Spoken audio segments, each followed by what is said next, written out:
Hello, ladies and gentlemen, and welcome to the Sonic Marathon. This is your host, Digeron92, and I figured, well, since Sonic's birthday is coming out soon, well, at least in the American version anyways, I figured I might as well spend this time talking about Sonic the Hedgehog. Now, I'm going to be playing pretty much every single game released on the Sega Genesis, except for, from what I remember, Sonic CD. Well, in the main series anyways. I'm not going to play Robotnik's Mean Bean Machine or Sonic Spinball. I don't own those games yet, and even if I did, I wouldn't be playing them because they're not of the main series. And the reason that I'm not playing Sonic CD is because, well, I don't own it yet.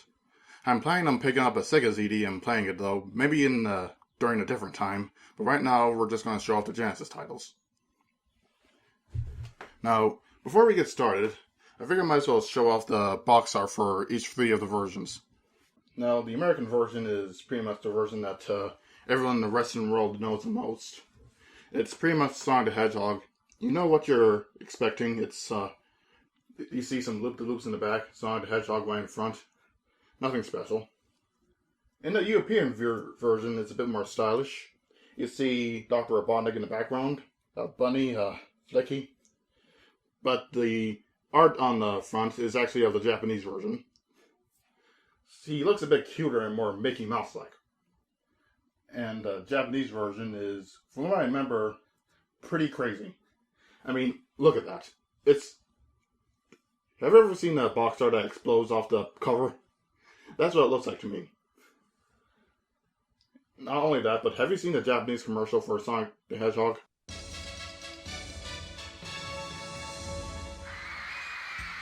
おいおい、みんなが君を随分と待っていたぞ。ビュンビュンハリネズミ、ほら来た、ソニック登場。こ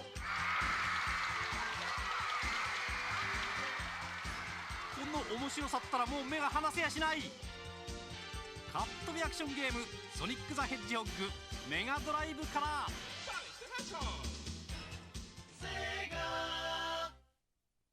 It's pretty much a miracle how the franchise even got started in the first place with something as terrifying as that.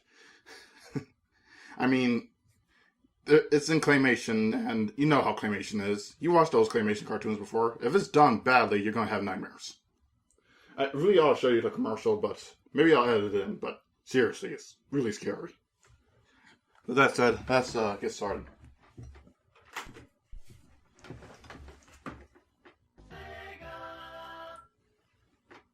Alright, I'm going to be playing the original Genesis version, at least in the American version. I don't own the Japanese version. I kind of wish I would, though. I heard the Japanese version is a better version because of added effects and fixed glitches. But, yeah, what are you gonna do? Green Hill Zone. Simpler times, you know.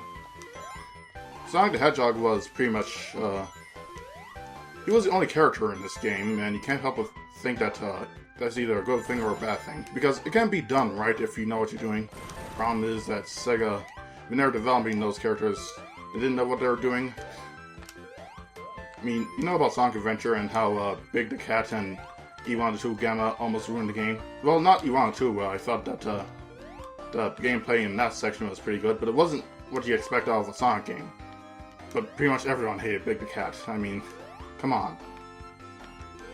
But here it's just Sonic, and you can't help but think, wow, that's how it should be. I seem to be taking the top path. They don't seem to be showing this game off that much. I mean,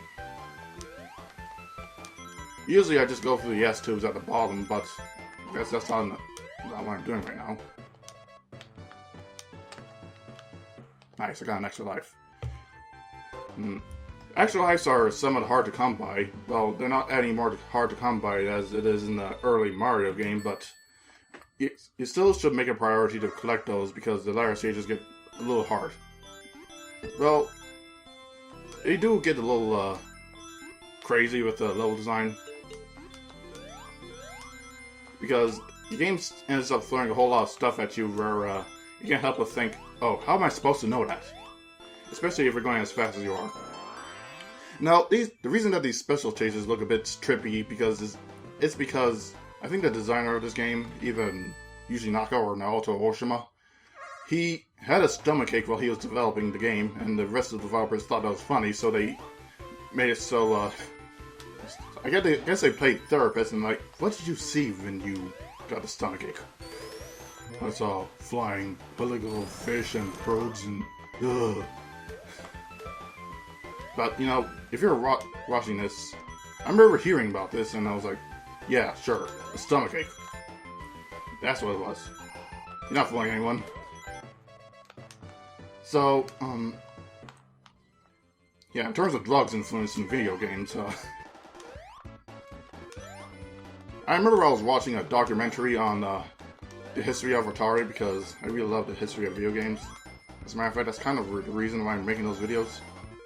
But, well, I've been planning on releasing a video series. I'll talk about the history of video games, but it's pretty much in the development stages though. But currently this is just a playthrough, so I think it's more of a test playthrough to see what I can do. But anyway, there was this guy named Howard Scott Warshaw who programmed Yar's Revenge and that one other game. Yeah, you know what game I'm talking about. But he got started in 1981, and one of the things that he saw, one of the first things that he saw, was an Atari developer smoking weed. I'm completely serious, he told us about that. It was actually a picture of the guy outside of the Atari headquarters smoking straight up weed. Marijuana. And, you know what Howard did? He said, where did I get some of that? Come inside. And he said, come inside, there's more of where this comes from. Keep in mind this took place during the 80s when marijuana was sort of treated like this demon drug. So yeah, Atari back then was pretty ballsy.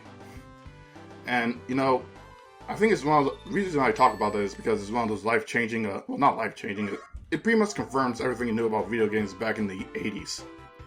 Oh, yeah, drugs. That explains a lot.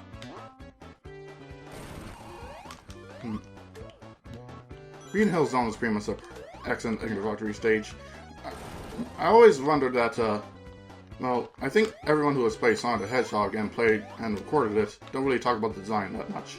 And if they did, it's pretty much in a specialized video or something like that. But the design of Green Hill Zone is actually pretty well done. Very well done, as a matter of fact.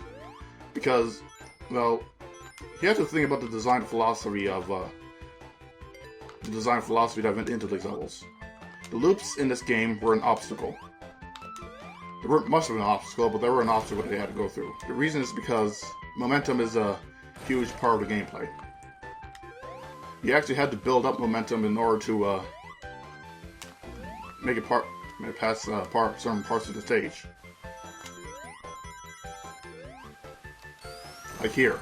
I needed to have momentum in order to break through those rocks. If I didn't have any momentum, I would have just stopped right there. So you need to build up momentum to head through the loop, and it actually kind of rewards you by giving you even more speed. It's really cool once you analyze it from a technical standpoint. A game design standpoint, from what I meant.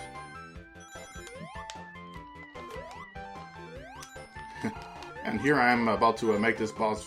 Oh, that's not the right one. It's just a regular ring box, but I remember there's a invisibility power-up. Yeah, right there. And it makes the boss pathetically easy. That wasn't easy before, but it... Come on now. Invincibility. I remember hearing rumors somewhere that the reason using Knockout emphasized speed is not just because its Sega Genesis could handle it, although that was certainly a part of it, but because of they wanted to save on the lack of save feature. They wanted to save money because putting a battery in the cartridge was rather expensive back then. You had to it pretty much cost around $70 or $80 for a save cartridge on the low end, because I remember cartridges costing back then about $100 if it had a save feature. Like I remember the Fantasy Star games, which needed a save feature because they're RPGs. I remember the Fantasy Star games costing around $80 to $100, which is rather expensive back then. Heck, it's expensive now.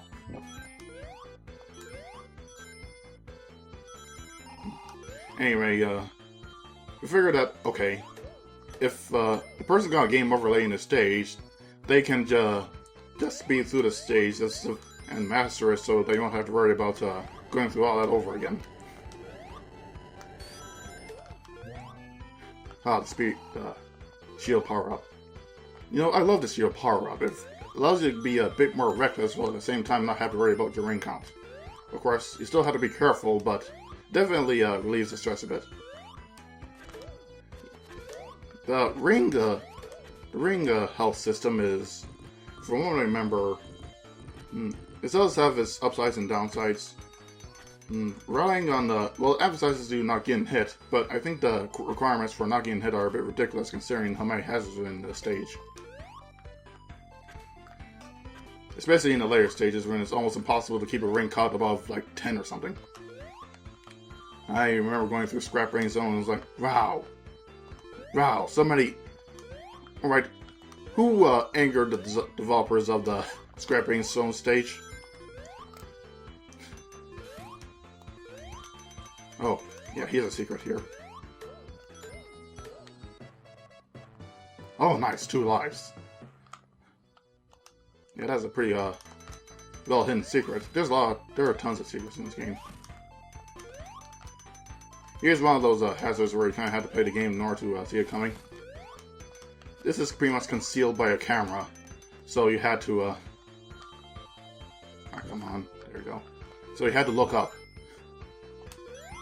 Of course, the only way to know that is by getting hit.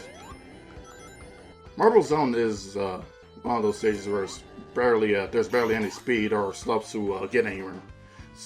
And I thought, wow, that's a rather interesting decision to have a slow stage after a fast stage like Green Hill Zone.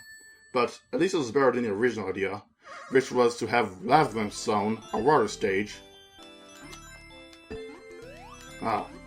Labyrinth Zone, which was a really hard water stage. Thank you. Labyrinth Zone, water stage, to be the second stage. Can you imagine? Now, here's a third special stage. It's pretty much my least favorite. Sure, it's pretty obvious, but getting there is pretty hard. I'm kind of tensing up a bit. Because if I screw up here, I have to get a ring in Labyrinth Zone to get all 6 emeralds.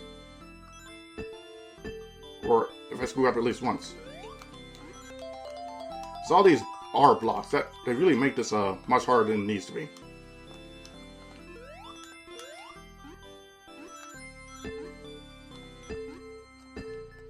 Aha.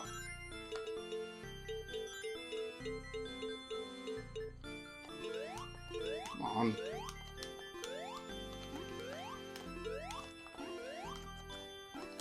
Sorry for the lull, it's just... so much about this stage angers me.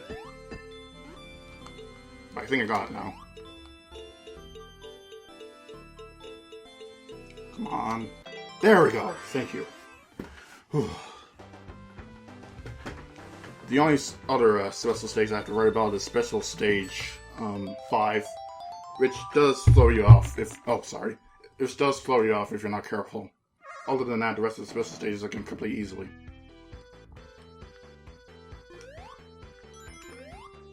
I have practiced these stages before, so I kind of know where a lot of stuff is. But, you know, I've been playing this game for years. Well, not the original, but I have owned Sonic 2 and Sonic 3 and Knuckles during my childhood.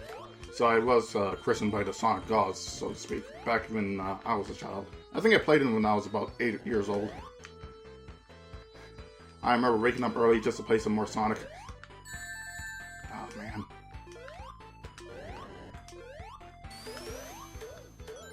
Ooh, that was close. Yeah, this game does have some collision detection issues. They're not obvious though, but... Ooh, that was close. They're not obvious though, but they kind of screw you up if you're not careful. I keep saying that. If you're not careful. Of course, if you're not careful, you're gonna get hit. It's one of those games where it actually covers, oh! Almost got shafted by those spikes there. See what I'm talking about? If you're not careful, it's turning into a shade at this point. Gotta go fast. Gotta go faster, faster, faster.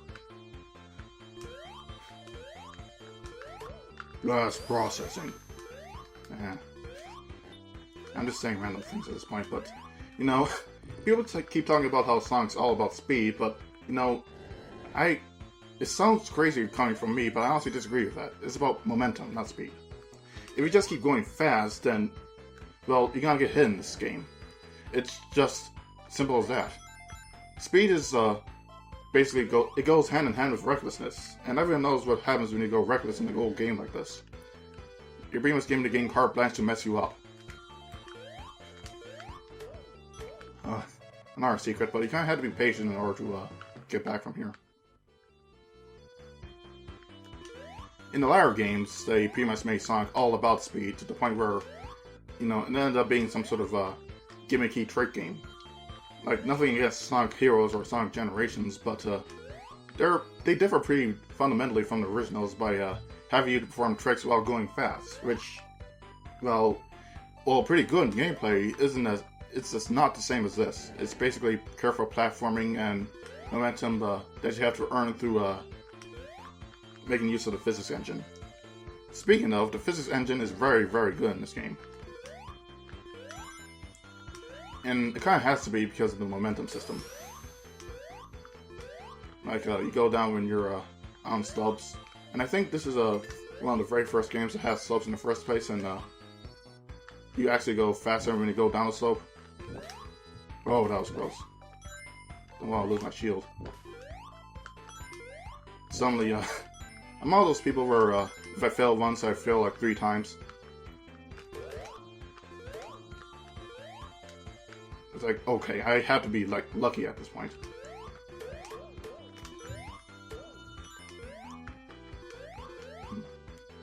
I think a stage like Marble Zone kind of emphasizes that, okay, it's not gonna be all about speed. You're gonna have to actually be good at this game to progress.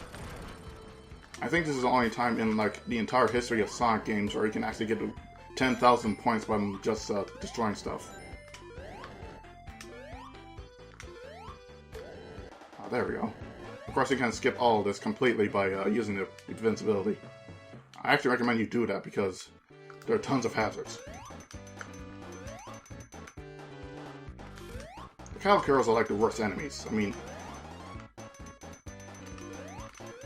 the hitbox is really shaky. I've never been really able to master it.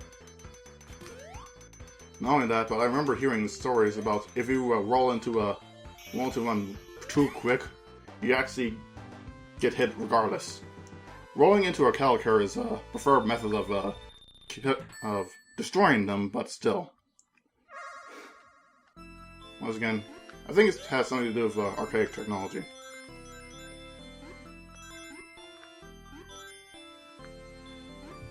Just being really careful here. Come on.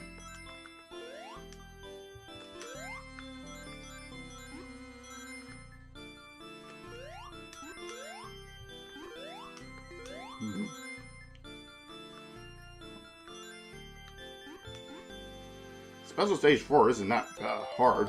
You just need to realize which paths you shouldn't go into. Ah, nice. Oh, jeez. I remember reading the map for this, and it's shaped like some sort of bunny's head. Oh, jeez. That was close. Oh, this is gonna be exciting, folks. Close calls everywhere. I figured it might be more. I figured there might be more entertainment value out of me almost failing than succeeding. Alright, all I have to do is get 50 rings in the 2 Springer zones and I should be fine.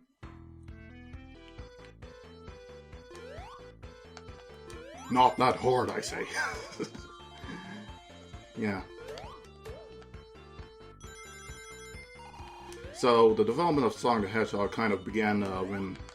I think it began in 1990 when they were trying to create a character that shouldn't be going that way. Yeah. This game has branching pathways, but more on that later. Anyway, he originally began as Mighty the Armadillo. But, you know, the development of Sonic the Hedgehog is actually pretty interesting because he was supposed to be a bunny who grabs stuff with his ears. And then Santa, some sort of Teddy Roosevelt Santa character, and a bulldog. And it's like, what the hell? It's really interesting to think about how Sonic the Hedgehog became the way he is, because any Sonic executive could just, any Sega executive could just pick any one of those characters and said, this is our new mascot now. And you know about Alex Kidd, he was previously the mascot of Sega before Sonic took over. And, you know, he actually had a few Genesis games released before, oh, I can't go that way. He actually had a few Genesis games released, I think a few or just one. But, he had one Genesis game released, and it was way early into the Genesis' life. I think it was called Alex Kidd and Miracle World or something. And I think it's in the Sonic's Ultimate Genesis collection. Yeah. But, he wasn't really moving units because, well... Oh, jeez, I thought that there were spikes there. He wasn't really moving units because many people saw him as some sort of really poor, Mario clone.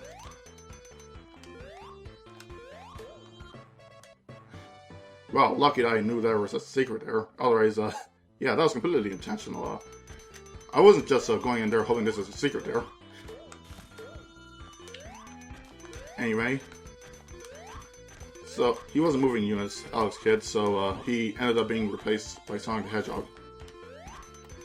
And I can't help but imagine Alex Kidd as some sort of drunk, unemployed fat man living in some busted up apartment somewhere, saying, I remember when Sega used to depend on me.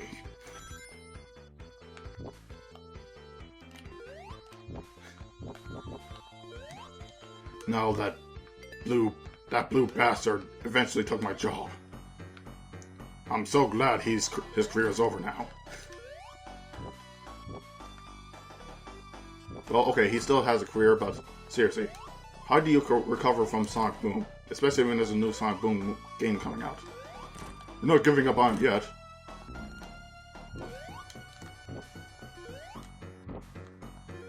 Come to think of it, did you see the Sonic the Hedgehog Twitter account? I thought it was one of the funniest things I've seen coming from Sonic the Hedgehog in like years. And best part about it is it's official. You should look it up. It's hilarious. He has them talking about DeviantArt clone Sonic recolors and Sonic the Hedgehog Fiery and Ice, which has like a picture of Guy Fiery and Ice-T, or not, or Ice Cube. So many rappers sound the same. But it's hilarious. You should take a look at it. I can't believe it comes from an official account too. You know, I think it's about high time Sonic got a little self-aware, because he's been riding the 90s wave about 2 decades now. I kinda have to be extra careful here because, sure, it's a speed stage, but there are several moments where you can actually get hit. And since I had planned on getting all the emeralds, that is inexcusable. Kinda getting hit is a bad thing, but especially when you want to get the best ending. Spring Yard Zone. I have no idea what a spring yard is. Like, a yard full of springs. What is it? The naming of these zones are pretty interesting.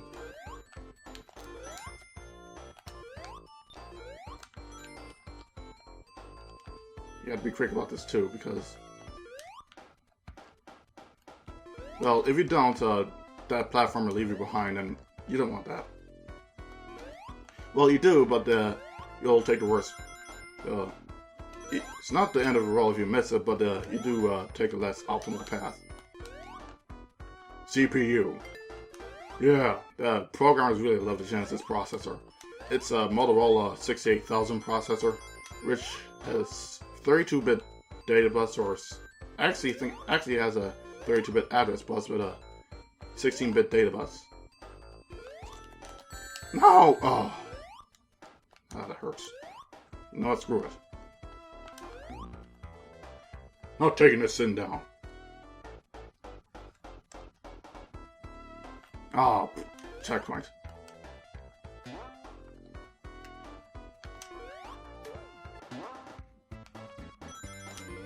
Yeah, that... I didn't mean for that to happen, but that means I had to go through the labyrinth zone to get all the 6 emeralds. Nah, that's them's the breaks. That's life, you know. Unless a miracle happens. Oh, jeez. So, no, I seem to be screwing up much more than I should.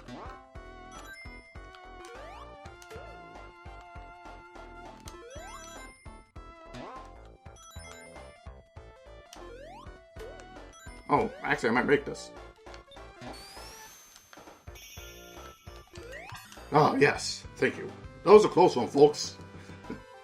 I actually thought, oh no, labyrinth zone, but no, actually I did pretty good here.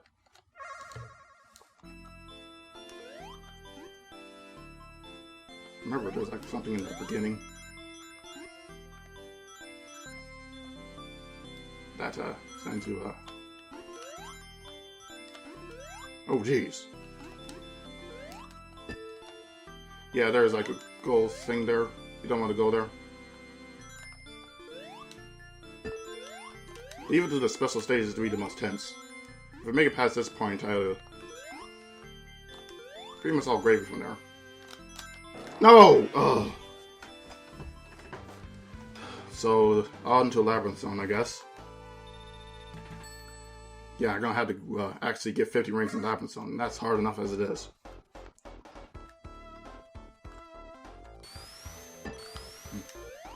Now, this is around the part of the game where it teaches you about momentum. It actually teaches you about momentum. The reason is because you actually have to roll in order to get the... You actually have to roll in order to get some speed. And you can just keep rolling. And you actually go fast by doing this.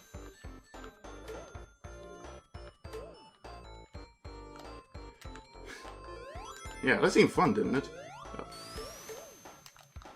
Actually having to roll in order to get momentum. The later Sonic games don't have platforming this delicate. No, getting rings in the Labyrinth Zone, getting into the special stages in the Labyrinth Zone isn't the worst thing in the world. Scrap brain zones where things get a little screwy. I don't know why I'm taking this path. I thought there might be more rings there. Oh, okay. Well, I was right. I went backwards. And here's another thing I wanted to talk about. The Sonic the Hedgehog has branching pathways. And what path you go is based entirely on your skill. If you're good at games, you can actually... if you're good at this game, you can actually take the top path, and it's faster than if you take the bottom path. The bottom path, however, is harder. So, there's emphasis on you not screwing up.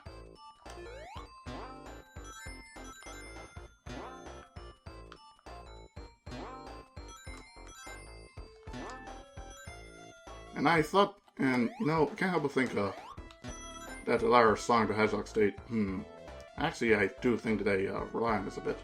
I do remember saying that, I do remember the latter Sonic the Hedgehog stages games having this kind of design, but they go so fast that you barely even notice them, so...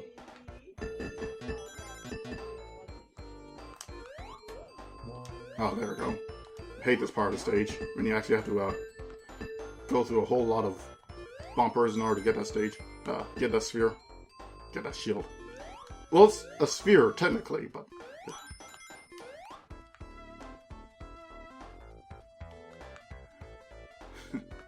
I remember hearing about this fact that the reason that they have springs placed there is because, you know, they want this message from the developers saying to slow down because something big is in the way.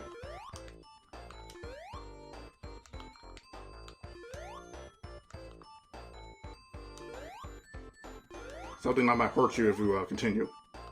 Like that spring at near the end of Labyrinth Zone that... Whoa, that was... Oh! Oh, hate that. Hate that enemy.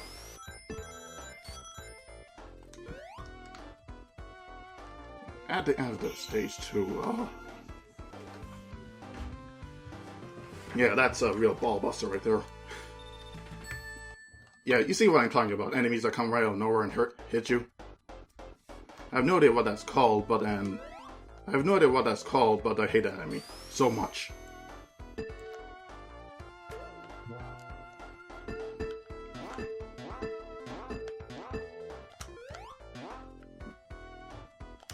That zone shouldn't be that hard, but maybe it is. Maybe it's because I keep thinking about it. Pointless getting rings here because, well, it's a Dr. Robotnik stage. Dr. Robotnik stage. You don't get the special ring there. So I kinda don't care if I get hit here.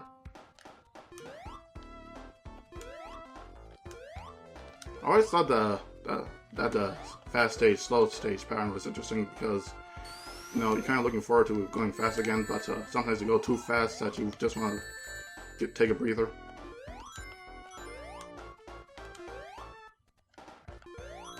But sometimes when you're playing through the slow stages, you're getting craving speed again, so it kind of drives you to complete the slow stage just so you can get the fast stage again.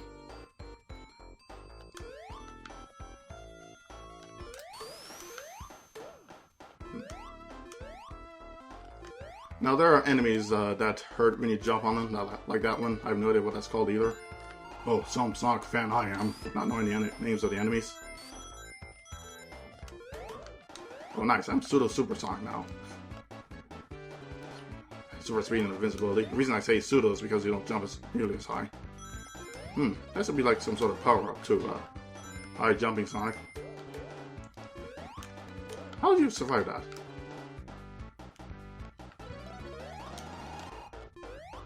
Ah! Oh man.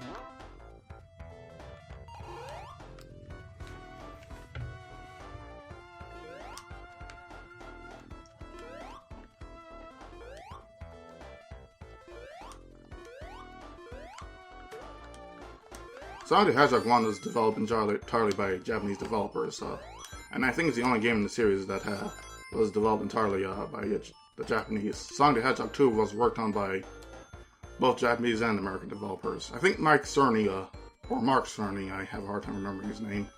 Mike and Mark, they sound so similar. Anyway, Mike Cerny, whatever. He's currently with Sony now, but he used to work with Sega, and I think he programmed I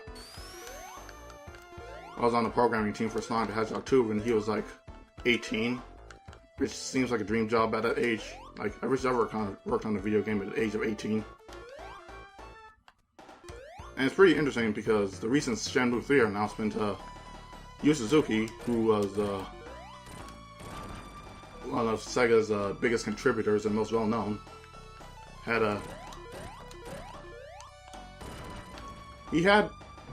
he was persuaded by Mark Cerny himself to go forward with the project, so he ended up having Yu Suzuki set up a Kickstarter, and not set at E3, and have it funded in less than like 5 hours. It was ridiculous, but yeah, I was kind of shocked that Mike Cerny worked on Sonic the Hedgehog 2, because, you know, he's working at Sony, which is Sega's main rival now. Well, they used to be during the 5th generation, which is like the Saturn PlayStation generation.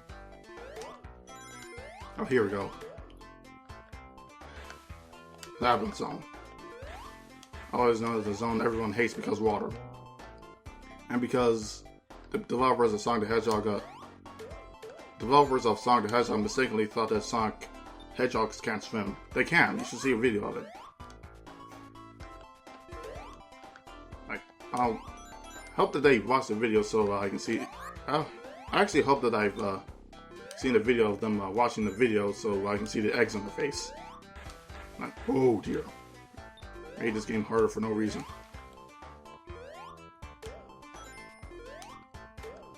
The enemies in this stage aren't that hard, except for the Orbinauts. In this case, the Orbinauts actually they throw spiked balls at you, then you have to avoid them. And you have to do it in narrow corridors too. Oh no!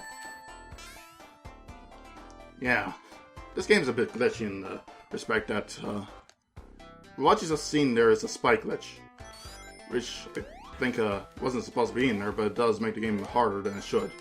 But anyway, the spike glitch. Whenever you get hit in the Sonic game, you actually have invincibility frames. And he's flashing in and out of the game. But when you get hit by a spike, regardless of whether or not you have invisibility frames, you'll still get hit. That means that you have like pits of spikes, and no matter how well protected you are, you're going to die because of the spike glitch. Because you just keep getting hit by spikes in the latter Sonic games, and I think in the Japanese version it's fixed that though.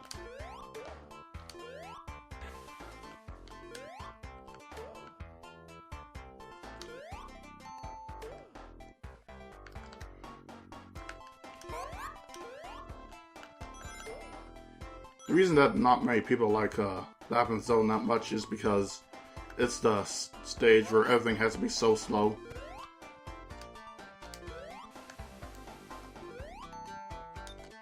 Because of the water. Oh yes, also remember that part in the Sonic Genesis part being almost impossible to not get hit by. The reason is because of erroneous collision detection, which they made somehow worse in the Game Boy version, Game Boy Advance version. And you know, the video game developer that made the game. Sure. I forgot to speak. The video game developer that made the game.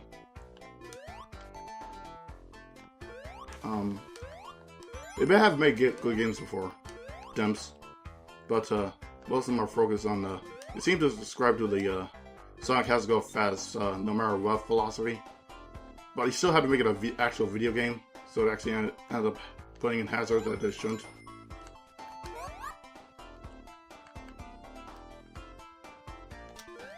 If I get at least one emerald out of this,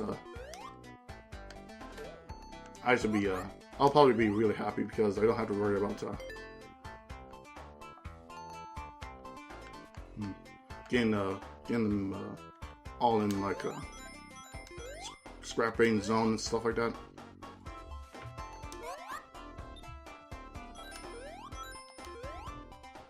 My heart's pumping right now because of you see what I mean with the tension? Oh, this is gonna screw things up.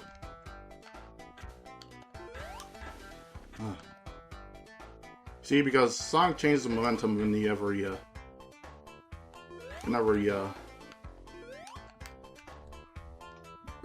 jumps out of the water. So it kind of screws up the timing a bit.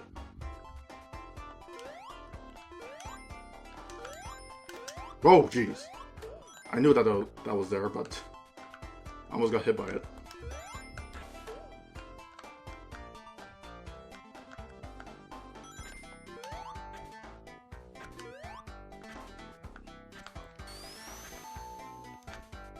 There's one of those Orbinauts. I think I'm about to hear drawing music. Yeah, you heard that for a second, but that terrified the hell out of the kids who played this. Oh, that was close. Thing is, I knew that it was there too. I think I just jumped out that one.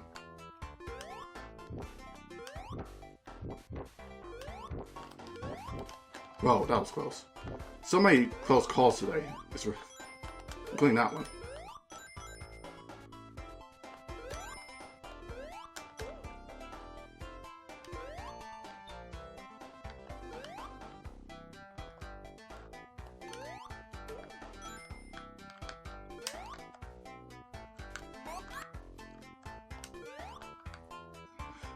I think one was at the end. Oh, nice. Fortunately, Special Stage 6 isn't that hard, especially compared to Special Stages 5 and 3. I really hope that I'm able to back those words up. See? It's right there.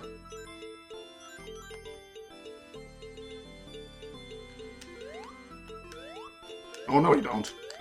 Oh, was like, oh geez, I have to collect this thing. Alright, just a matter of getting the one and this one, and I'll be good. If only I haven't failed the 5th one, I'll be much more relieved. Alright, this is a bit confusing because... Oh, wait. That's in stage 3, but, is... Actually, the water flow in stage 3 confuses some people because you actually have to, use, you actually have to think. I know, right? In the Sonic game? But, the game actually fools you into thinking, oh. Oh, nice, I'm actually making progress, but you keep saying the same things over and over again. So, you figured, okay, I have to do something. So you ended up jumping and you start seeing seeing something, oh man. You start seeing these weird switches and it's like, whoa, what does this switch do? And it actually opens up something.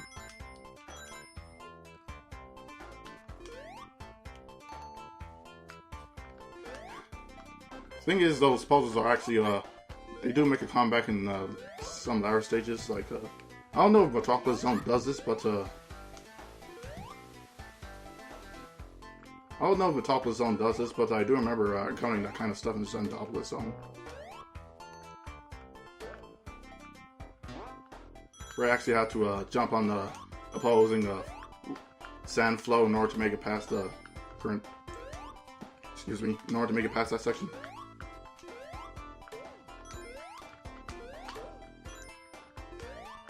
The boss in this stage is hard, but mostly because it expects you to do something that you're not used to doing. I really should have seen that coming. You're saying that results changed there. Thankfully, there's invincibility, so I don't have to worry about hazards as much.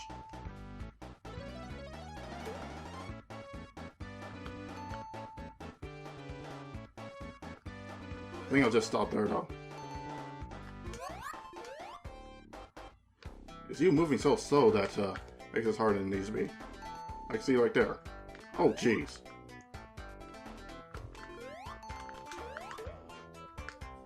Yeah, that orbit out there is ridiculously placed. It gets worse than Sonic the Hedgehog 2, but although that'll be a far less stressful playthrough since we're not actually getting those emeralds in this game. Another one! Jeez. Some of these Orbinauts.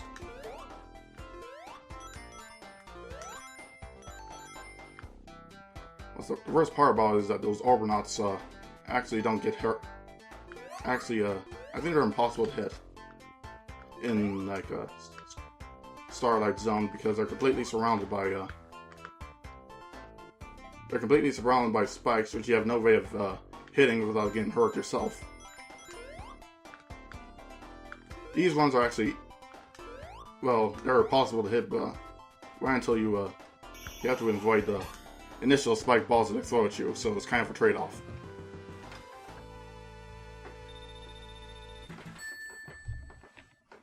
Alright, here we go. Special Stage 5.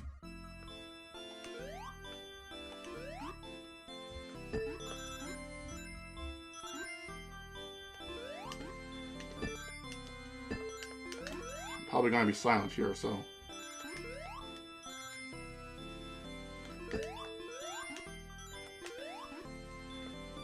Narrow corridors are usually a dead giveaway that, oh, I'm at the beginning. Narrow corridors are usually the dead giveaway that they're past here and not supposed to go in because that's where the gold is. The exit. I have no idea why they call it gold. Makes you think that you accomplished something, even though you've pretty much screwed up.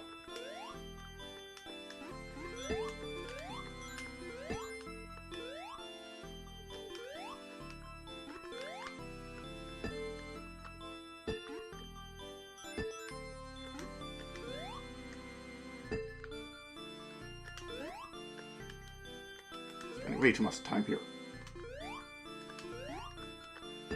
Oh, you game. Oh, I gotta continue. That's exactly what I needed.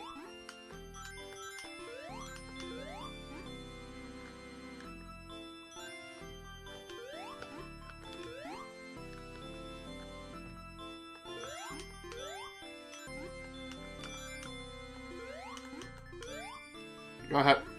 I remember there was like some. Oh!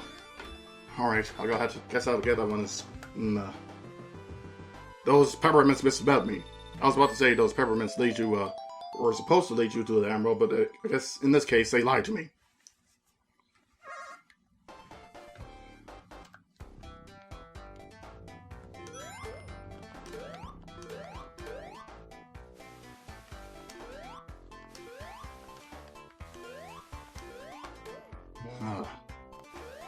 Two chances at that. Wow. See, this is what I'm talking about. You keep going through that flow until, you ended up, you keep going through that flow until you end up jumping and then you see a switch and it's like, oh, okay.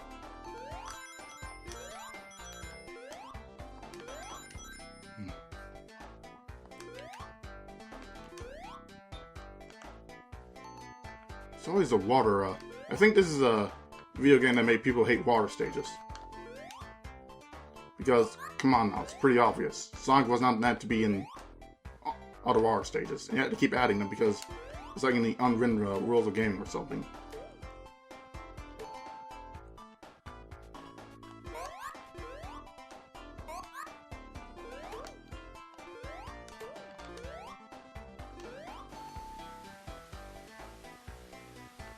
Oh, here we go. I thought it originated in Hydro City Zone, but no. They actually have you do this kind of stuff here. It was longer than it needs to be. Come on, give me a bubble, give me a bubble. Ah, thank you.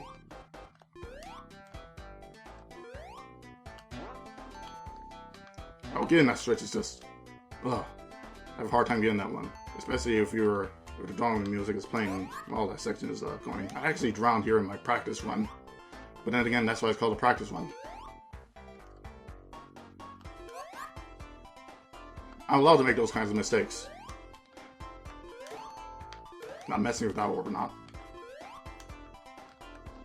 Now, just to warn you, I haven't practiced the latter stages of Sonic 2, so I might screw up a lot there.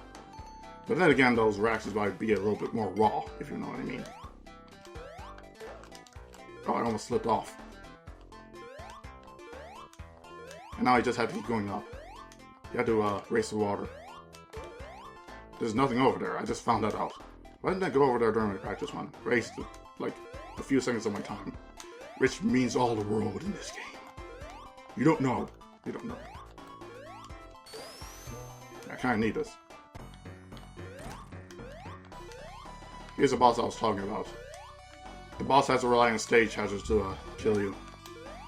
And it makes Eggman look like a wimp. Dr. Robotnik, sorry. I shouldn't be calling him Eggman in this case. It's really hard because there's like so many hazards there.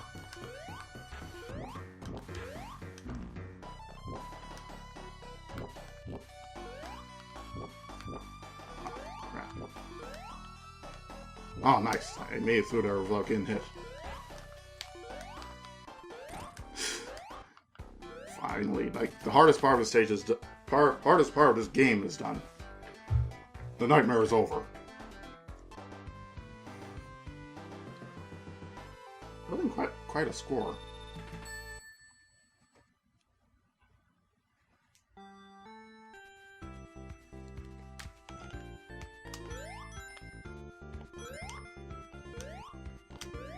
Alright, Starlight Zone. It's a pretty serene stage after the hell that was Upward Zone. You just sit back and enjoy the city life. That's the kind of stage that you have to see what I mean? It's serene, you know? It's slow, but you kind of want it to be that way. Yeah, I know, the Sonic game, can you imagine? But it's true. Like, you spend all the time going through all that, well, you spend all that time going through all of that, and that you, and yet finally it rewards you with all the speed you want. I don't know what I'm talking about. But you get what I'm saying.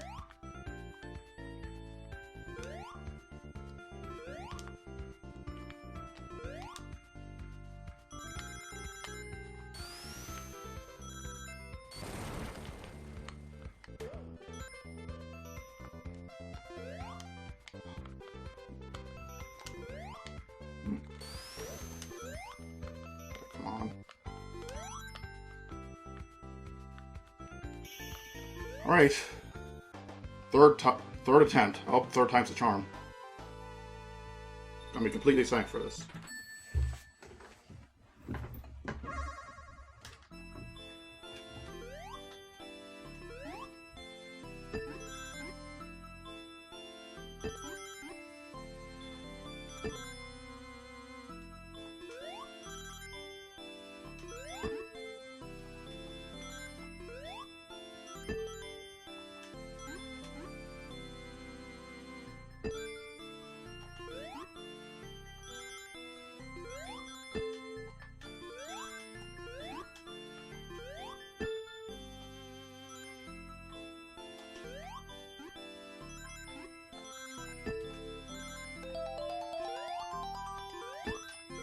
Alright, we're golden, we're golden.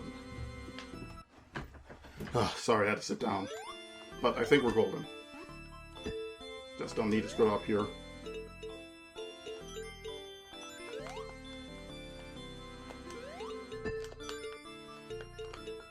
Yes! Thank you. All 6 Chaos Emeralds. 6. Yep, we got them all. A huge load off my shoulders, and I think the hardest part of this marathon is over. Getting all these Chaos Emeralds. Because, you know, you'll see what I'm talking about. Now I can be as reckless as I want. Ooh, yeah, ooh. I don't have to worry about getting the game over here either, because I have so many continues and stuff. I think it feels better that way, having to get all the Chaos Emeralds naturally. Oh, whatever, I'll take the bottom path. Have it your way, game. But yeah, with 11 lives, I think I have enough. Oh geez, bombs.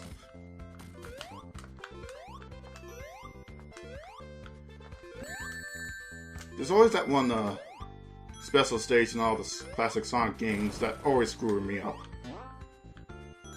In this game, it's the 3rd special stage, even though, based on the footage you're watching, it's the 5th one.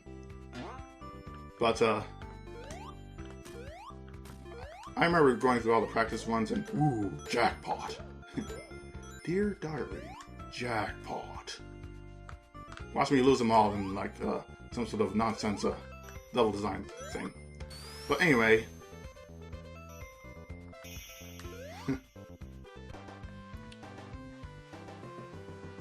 There's always that one special stage that screws me up, 3rd stage in Sonic the Hedgehog, because in my practice runs I lost like 2 attempts.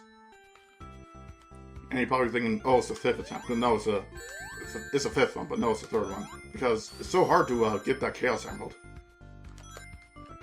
Oh, I love that. It's ultimately up to chance and whether or not you're actually going to get it, but once you do, it feels so good. But anyway,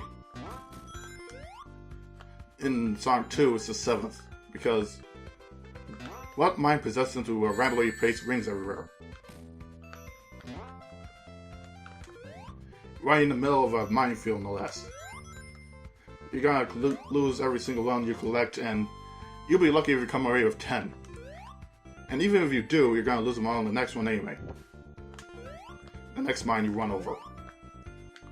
The rest of the special stages aren't that bad, except for the 7th one. Like, the 7th one has no reason for it to be that bad. Well, here's a torture chamber. It fills with so many bombs, and you have fans blowing you right into it. And, you know, it's one of those things where you kind of have to find out if you're, like, bad at games. Which I seem to be doing right now, even though I got all 6 of them. 6 Chaos Emeralds. See, this is what I'm talking about with the game punishing you with bad level design. Well, not bad level design, challenging level design. It's like, oh, you suck at games. Well, here are a bunch of hazards. Do better next time. I have this like platform. I think this is the only time in the entire stage where you see that. I like how I'm playing without a care in the world because like I got all 6 of them now. Don't have to worry. You have no idea how nerve-wracking it is to keep all your rings in a stage like this. Especially in Well, not a stage like this, but in the latter stages, when there are more and more hazards.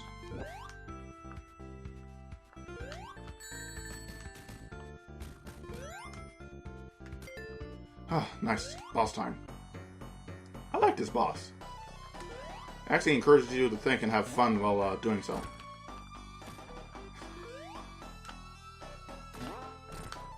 You have to use these seesaws in order to jump your way up to Dr. Robotnik, or you can use the spiked balls to hit Dr. Robotnik himself. And you'll think that oh, I shouldn't just drop those on Sonic because he used them to defeat me, but actually kind of has a valid reason for doing so. But because how else is he going to attack him?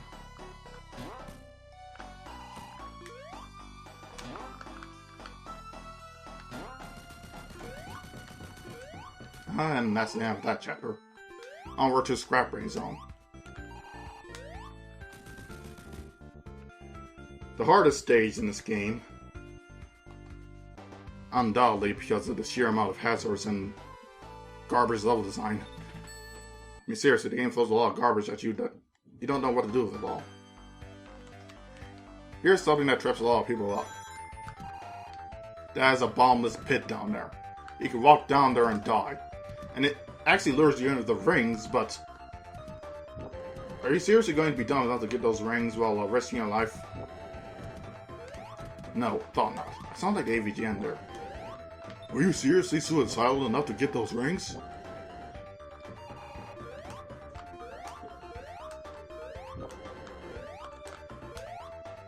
This game is filled with hazards, so many hazards that the game doesn't know what to do with them all. Sometimes it places them so haphazardly. No pun intended, of course. But it's like the game gets so angry, it's like, okay, levels are off now. Whoa, I almost thought I died there. It's like, what did I do this time? See, because this is one of those stages that have those leaps of faith. The reason is because there are points in this game where it feels like, okay, there has to be a bottomless pit there. But nope. And see what I'm talking about? If you see those things, you probably thought, oh, there's a bottomless pit there. But no, there's more rings down there. I had lives to spare in order to find that out, but still, really?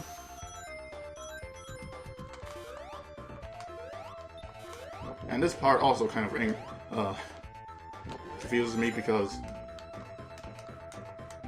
oh yeah, I hate that part of the stage where you have to do some really precise timing. Oh, excellent location for a checkpoint there. Laying between two hazards with no rings. Yeah, see what I mean with the haphazard enemy placement and hazard placement? They're pretty much setting you up for failure right there.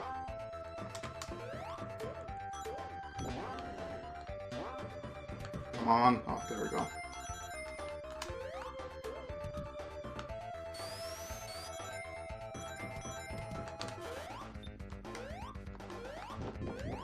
I'm better off taking the bomb path. Like right here. Yeah, this one's much safer, and I think it takes you to the same location, so there's no point to going up there. Or maybe there is, but I'm not willing to find out.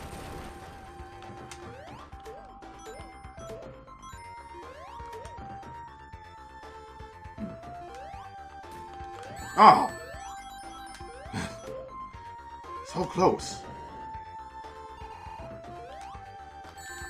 Ah, where do these things keep coming from? Okay, I know exactly where they're coming from, but you have them on the screen for like a split second and suddenly that game thinks, oh, okay, I'm going to throw some balls at you. Like, really? That's Act 1. Act 2 is a bit harder, because it has insta-kill traps that aren't bottomless pits. No, one thing I really love about the Sega CD, not the Sega CD, the Sonic CD. One thing I really like about Sonic CD is that there's no bottomless pits anywhere but the final stage, which has something ridiculous, like the biggest bottomless pit you ever seen. Like the entire stage takes place over a bottomless pit. And I thought, oh, that's reserved for like the later stage. Excuse me, for error stages like the like the rainbow carpet stage from Super Mario 64 or Rain Fortress Zone from Sonic 2. But nope, it's Metallic Madness, which is a stage not unlike this one. As a matter of fact, I consider it a clone of this one. Oh god, I took the Crusher path, didn't I? Oh no, it's a Buzzsaw path. Buzzsaw path isn't really that hard. You only have to worry about getting losing your rings, but the Crusher path is exactly as it sounds. The Crusher has a Crusher that will kill Sonic outright, no matter how many rings he has or how many power-ups he has. Ah. Oh god, get out of there, get out of there. Oh, that was close.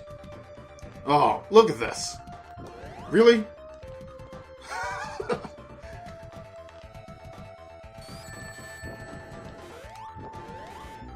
Oh. Yeah. That's what I mean by garbage level design. Like, really specific timing right there. But I don't care because I got all 6 emeralds.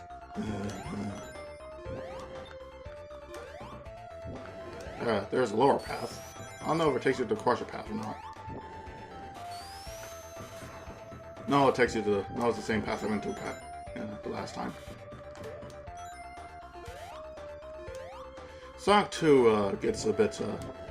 I think Sonic 2 is the perfection of the formula. We'll talk about it more once we get to Sonic 2, which will be soon. The way things are going right now. I know it doesn't look like it, but seriously, I'm beating this game. Seriously, it seems like I'm going to be beating this game. But we're going to be talking about it more, but it's a perfection of the formula because it's faster and the game makes less mistakes than this one does.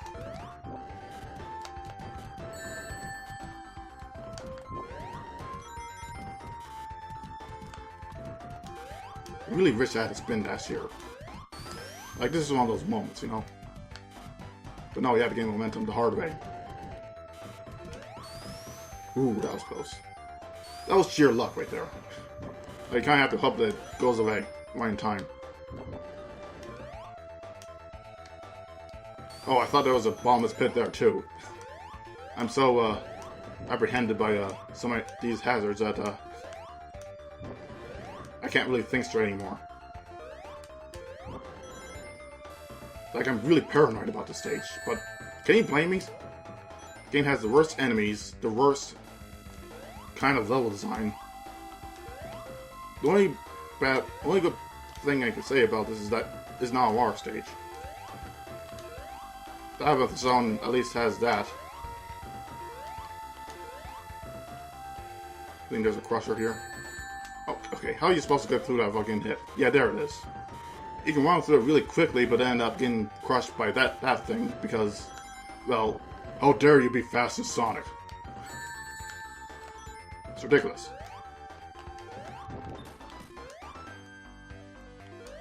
I think we're nearing the end. Oh, this is the spiked ball section. Ball and chain section. Morning Star section. Why is it called the Morning Star? No, when someone says Morning Star, that's a ball and chain isn't what I think of. A spiked ball and chain.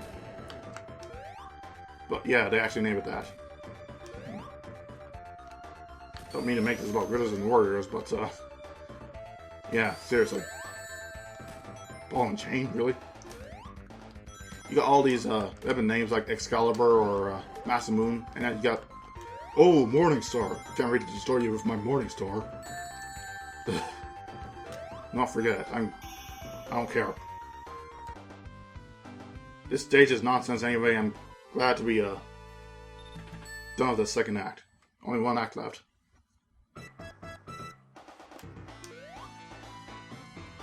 Yeah, I see you, fat man, floating behind that force field.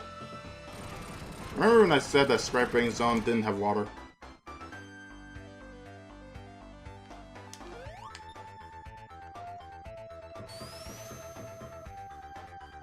Yeah. Yeah.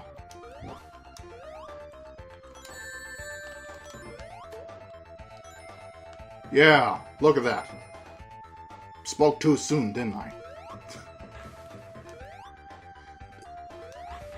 Icing on the cake, don't you think? Like, it couldn't end any other way. Like, developers just knew.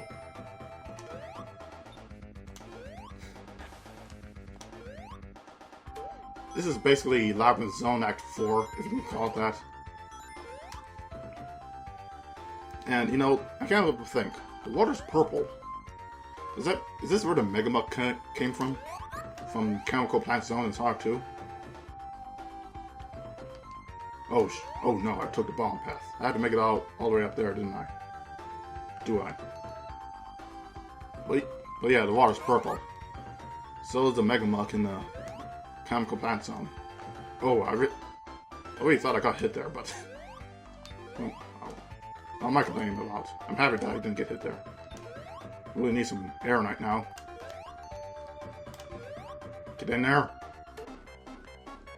At least I got a checkpoint just in case I'm drowned.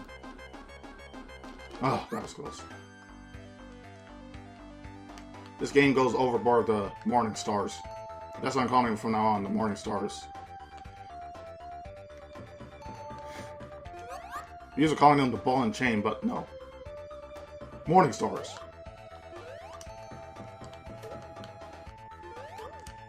Okay, you know what? I'm getting an extra bubble. Can't afford to be too can't be too cautious.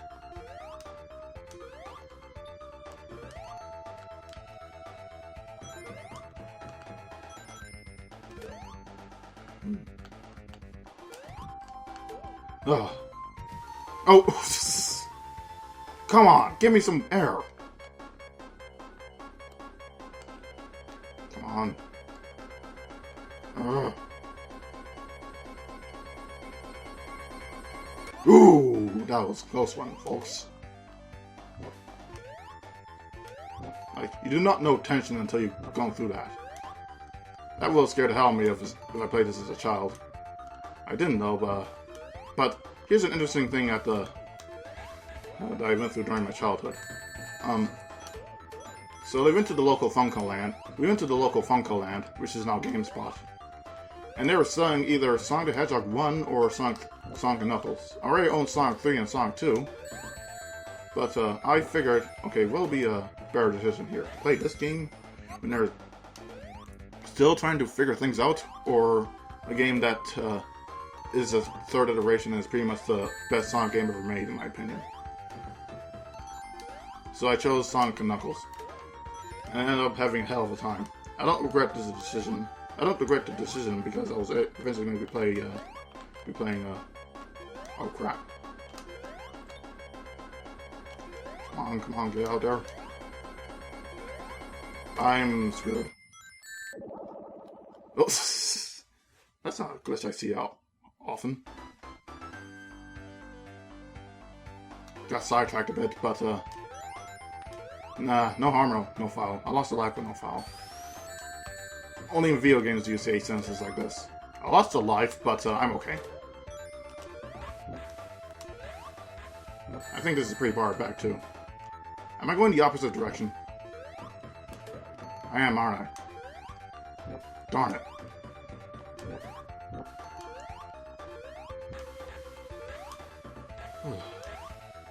Final stage and I'm making mistakes like this. Ah! That ring just buggered off. I could actually use a British pronunciation, British phrasing. Yeah, I like British insults, what of it? I'm not watching Doctor Who anytime soon, but still. That's like the one thing that Anglophiles love the most, Doctor Who. Nothing will be better than Doctor Who. Okay, I'm lying. I should probably watch that show in the future. Kind of out of the loop when it comes to stuff like that.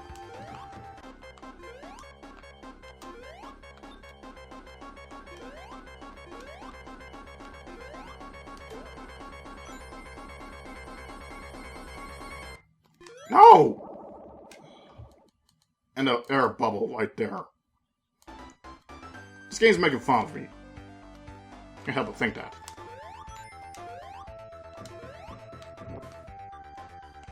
On there twice. Don't want to be humiliated any further. Why would they put an air bubble right there if you can just resurface?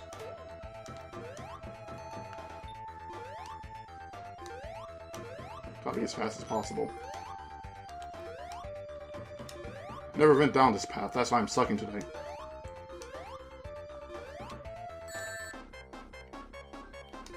No, I think I did go down this path, but wow, look at all that blast processing. Slow down. I can't help but think that it make you go through this because, well, it's the final part of the final stage. I mean, come on now.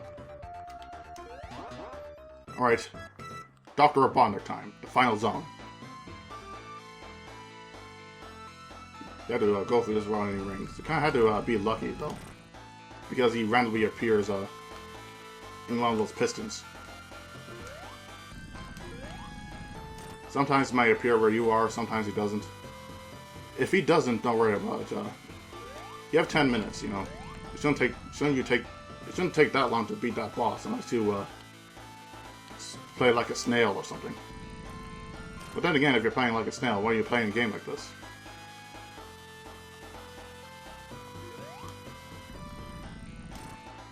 Almost done. I think he takes 11 hits. He's pretty easy enough, despite the fact that you don't have any rings. Just have to not get crushed by the pistons and not get hit by the electrical sparks. Find the biggest hole and go under it. Oh, sometimes it don't hit them when he comes from the ceiling. Weird for those introductions, you know. It's from the 90s, get causing flack.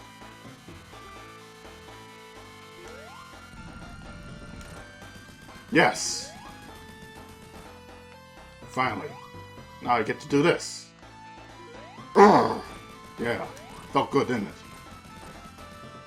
You can actually die if you jump off that ledge, but I never tried it before. I'm not going to start now.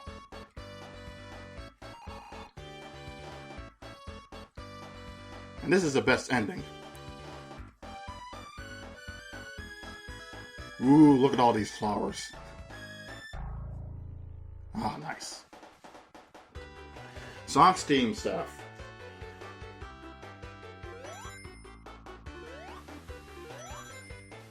I think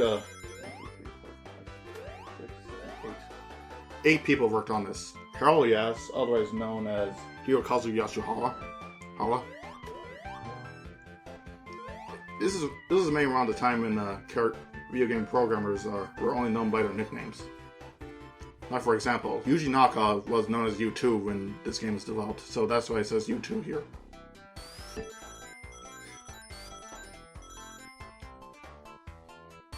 But, you know, I can't help but think that when you beat this game, it's like a beginning of something big. Naoto Oshima is known as Big Island. He was the original designer for Sonic the Hedgehog. Yuji Naka was just a programmer, he didn't design Sonic the Hedgehog. Contrary to popular belief. But anyway, you can't help but think that, okay, Jinya. Jinya is Gina Ishiwatari and Riko Kodama as Phoenix Ray. Anyway, you can't help but think that something big is happening here once you beat this game. Masato Nakamura isn't cool enough to have his own name. Or she, I don't remember. I'm not really good at telling genders of Japanese names. Like, I remember Sakura being the girl's name, but because it means cherry blossom, but still. Shimita is Hiroshi Kubota, and Maki is Yukifumi Makino. Wrong music to be playing here. Used to be that nightmare-inducing scrap-banging snow music. Papa is Furijo Minegishi. Hope I'm pronouncing his names right. But yep, this is Sonic the Hedgehog. This is the message sent to Sega that they're here to stay. It feels so good to see that ending screen. Dr. Robotnik throwing a tantrum. I feel 300 and he throws a tantrum.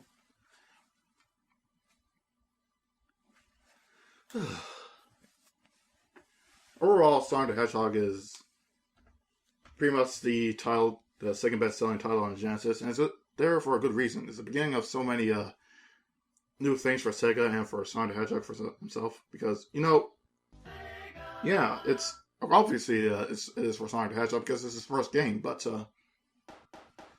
it proved that Sega was capable of developing good games, and not only good games, but attracting other third-party publishers to make good games. Because after that, the Sega Genesis ended up ruling the 4th generation until Sega came out with the 32X.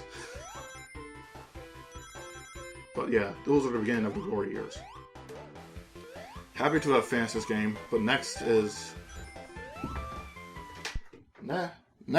Sonic 2 for the Sega Genesis.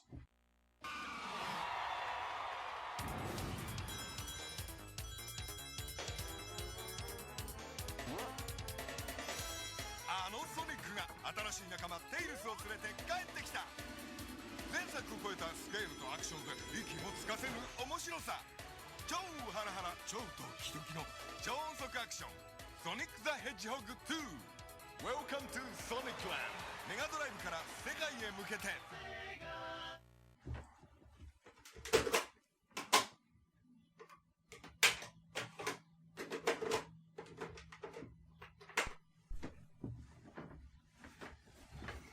Yep, Sonic 2. This is considered by many to be one of the greatest, if not the greatest, Sonic game ever made. Personally, I think it's Sonic 3 and Knuckles, but this is a close second. No pun intended. This game actually induces multiplayer, and you also have an options menu. Hey, don't, no, bad game. Do as I tell you. Anyway, let me go into the options menu. You play as Sonic and Tails, or just Sonic and just Tails.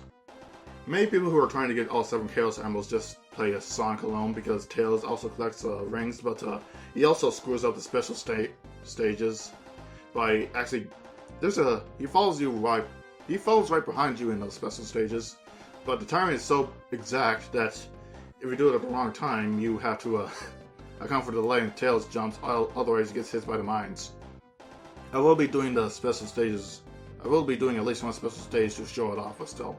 I'm not going to collect all 7 Chaos Emeralds because I think the quote-unquote bad ending is better than the good ending. I'm be playing as Sonic and Tails. In the Versus mode, you can have all of the items, or, if you want to make things real, teleport only.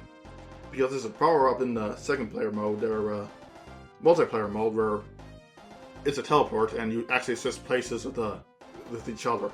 So if you're in the lead, you can actually hit an item box and boom, you're in their place. You can also do some cheats here, like do all 7 Chaos Emeralds by inputting someone's birthday or the game's release date. But I'm not going to be doing that today. Anyway, let's get things started. The game kind of takes a page from the first game by having a hill zone named after something that's colored green. I'm surprised that there wasn't a Viridian Hill zone in Sonic 3, but that would have made things a bit repetitive, don't you think?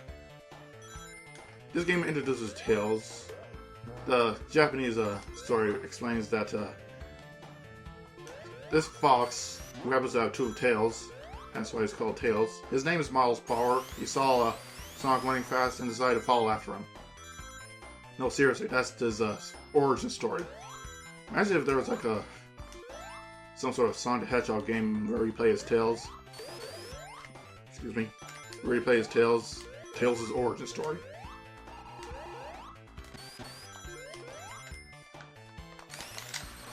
And it's basically just, oh, Sonic, and he follows after him, and yeah, that's what it is.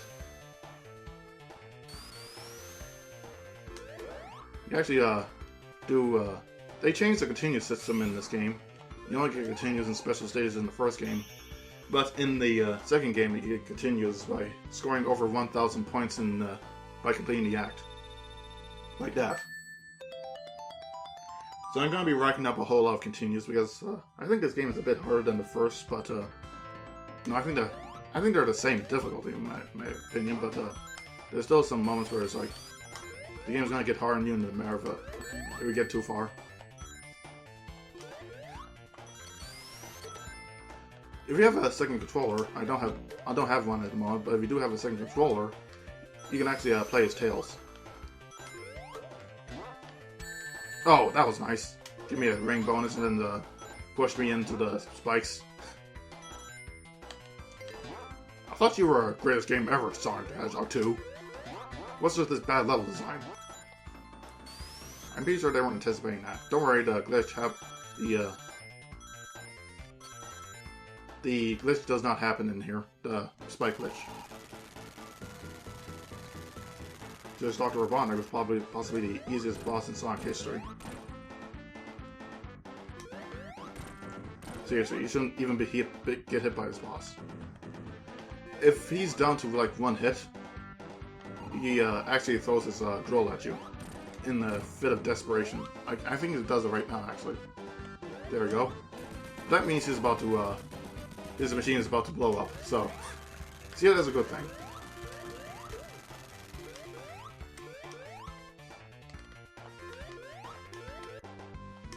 There's so many things this game does right. It's like, okay, what is a good Sonic game? And they point to Sonic 2. Like, unequivocally. Even people who hate Sonic think Sonic 2 is one of the greatest games, he has.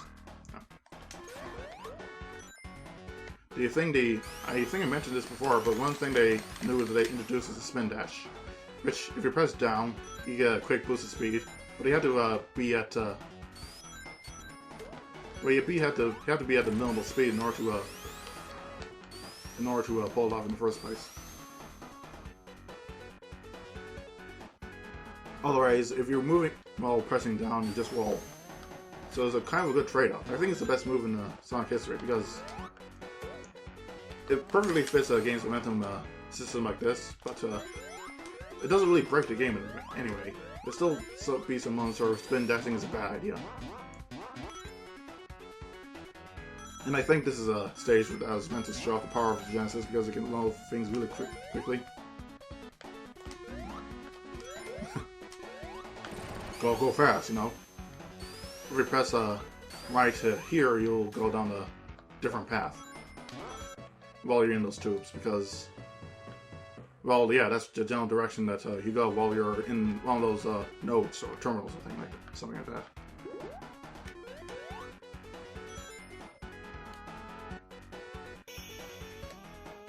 No.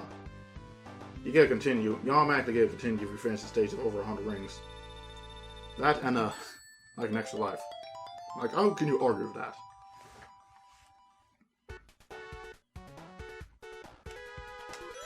That said, I hope not to burn or continue, but I really need to prepare for the instance that it might. I remember there's like an extra life here.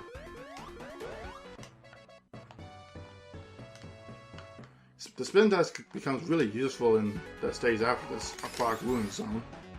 So, oh yeah, I hate those enemies. They grab you and you can't really do anything about it. If you're playing a Sonic alone, it seems like it's teasing you, like, oh, you can escape from this. Oh wait, no you can't. I'm just gonna wait until you lose your rings by having the spider thing blow up.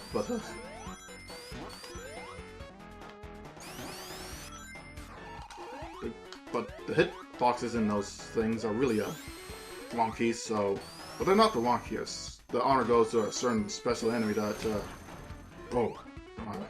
it's on that ring box. Yeah, I'm a klepto, what of it? Anyway,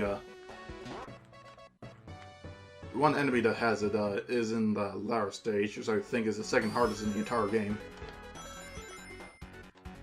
Okay, guess it's time for me to show off the special stage.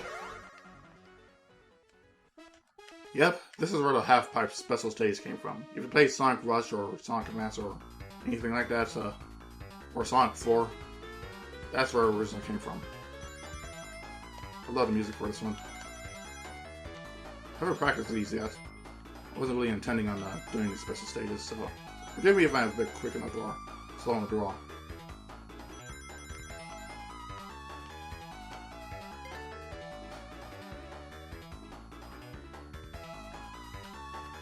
I hope you understand what I mean by Tails screwing things up. I kind of have the first stage memorized because, well, duh, I've been playing this game for like years upon years, decades even. And there's moments like this where you're kind of forced to use Tails.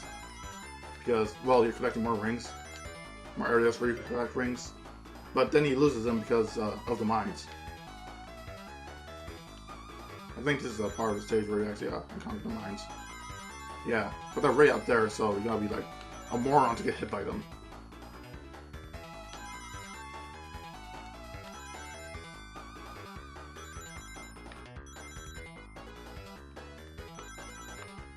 But yeah, that's half pipe. The first emerald, and I think the only emerald I'm going to be collecting on the stage. Or this game, really.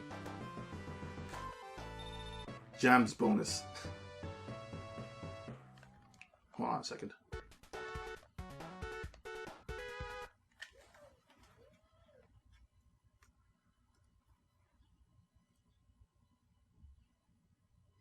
Oh. Oh. I thought it was muted for a second, sorry. Anyway, I was checking on the recording. It appears to be going fine. I think after Sonic 2, I'm going to be taking a break and process the first half. Because it seems to seriously be taking up disk space. Disk space. Like, oh, jeez. You want to eat up all that disk space. Oh, here's the infamous Mega Muck part. Where you got like this purple colored liquid. And if you screw up here, you're gonna die. If you're bad at platforming, you're gonna die here and drown. And this screws up a lot of people too, where you kind of end up slipping away off of here. If you go too fast, you have to be at like a low amount of speed and momentum to avoid slipping off those delicate platforms.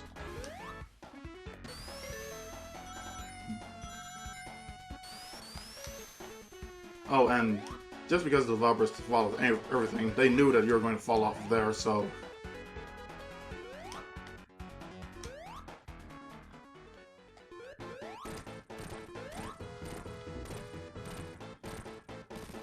Okay, that was the boss.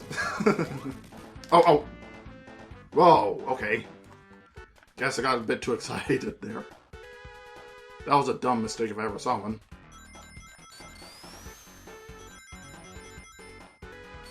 Did not mean to do that, but... No. I got 6 lives, so... And like, who knows how many continues? I think 3.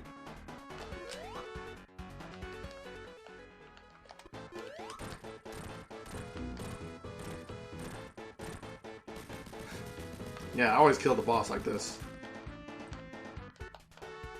It's like a first habit of mine. I never even know about what the boss actually does. Which is why, because I kill it so fast. It's like one of those few bosses where you can actually just do that. The rest were like, okay, you have to take your time and wait for an opening, but here you can just jump on them relentlessly. Oh, here's a water stage, which is the 3rd stage. It's like, okay, we're not letting this early stages, water stage idea go, but it's actually not as difficult as Bathroom Zone because you can actually get out of the water.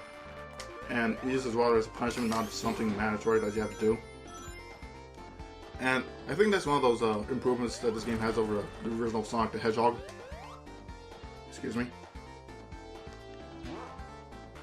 Because in the first game you had to go through the water, while in this stage you can actually go through the entire stage without going through the water once. If you're any good at the game.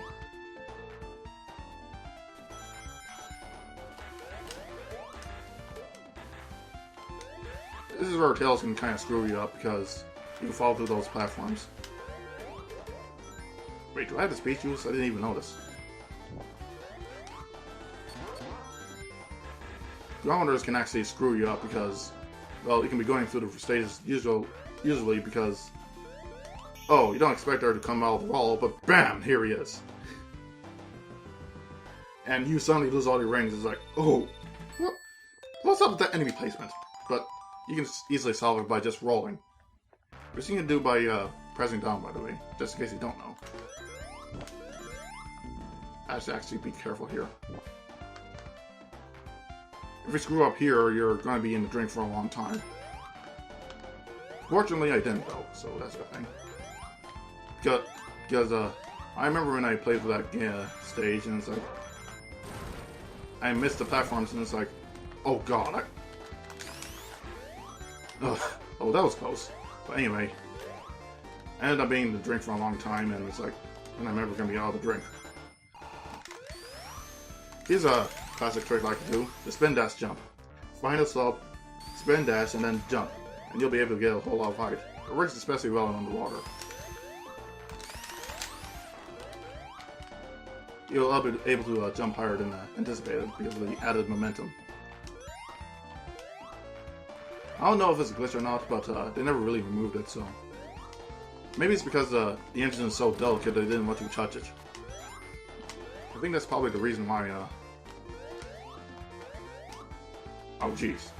I think that's the reason why the game's amazing physics has never been really emulated in any way, shape, or form in the latter games. Even in Sonic Generations where you're playing as classic Sonic.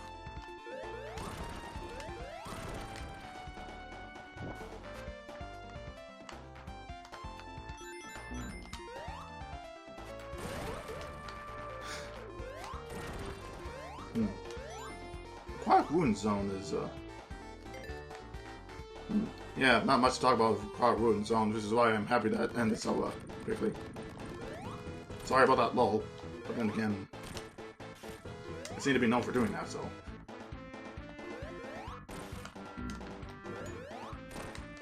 You only have one chance to stand those totem poles. But if you do, you will make this boss much easier. And there you go, that was a Fog Wind Zone. I think that's the only, I think this last appearance of water in this game, really rich, is a good thing because you know how Sonic is with water. I don't know of any other stages where water makes an appearance. Oh nice, Concealer Night Zone, where Sega actually encourages kids to do compulsive gambling. I think it shows that Sega had guts back then. I actually think they got into congressional trouble with the release of Night Trap on the Sega CD because they're encouraging something much more mature. And I remember, the president of Nintendo, the American president of Nintendo, not the Japanese one, saying that, oh, we will never do any of this stuff. And Sonic fans were like, oh, and that's why we're not your fans. You seem to think that games are toys, not digital entertainment like movies or stuff like that. I think that's how the Nintendo originally marketed their games too, as games that were just... I think it comes back on. Oh, yeah, yes it does. But I think that's how Nintendo approached it too, because they aren't marketing them as games anymore, they're marketing them as toys. And that's why they have the image they have now. Say what you want about Nintendo, but how else are you going to make games popular again? Like you sold them at Toys R Us or something like that. Oh, I hate this section. I always seem to miss it at least once. But, wow, it seems to have... I guess the problem seems to have solved itself. Oh, I forgot to talk about the box art. I guess I'll talk about it after after this game's finished, but before Sonic the Hedgehog 3.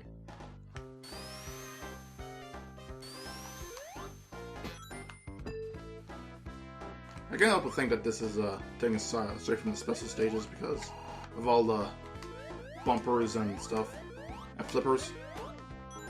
Well, flippers weren't in the original special stage, but it does have that same feeling of getting bounced around. Oh, that was pretty cool, actually. Whoa! Don't want to eat my words there. There's barely any enemies in here, just one, and I think it's that crab with a shield on it. You had to spin dash into it, or from the right direction, or something, I don't know. Gambling seems to be a huge part of Sonic back then. Or maybe now, I don't know if any gambling games make an appearance, but maybe it has something to do with Sega being a maker of pachinko machines back before Sonic the Hedgehog was released.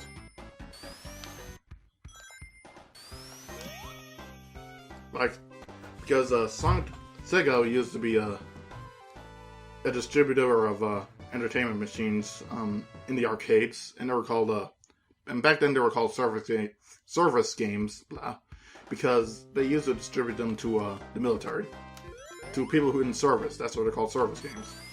They took the first 2 letters of service and games, and they were called Sega ever since. Mostly to shorten mostly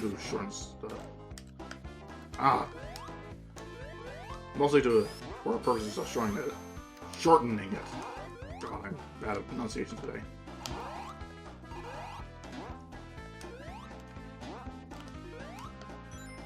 I think even back then they had a huge military presence in the military, not military presence, because I don't want them to think like, oh, Sega has like a militia or something. But yeah, they seem to have like, I remember hearing stories about people in service having arcade games like Sega Sonic the Hedgehog on their ships or something like that. So yeah, I think it has something to do with, and because they have such good relations with the military, they had stuff like, they actually had defense contractors who had like cutting edge technology to work on some of the arcade boards. Like the Model 1 and the Model 2 of, I'm not talking about the Genesis Model 1, I'm talking about the actual arcade board that they worked on during the 90s. I was supposed to go forward. Anyway. Here's a secret that not many people know about. This exists only for you to waste time. So anyway, as I was saying about the Model 1 boards, they had people like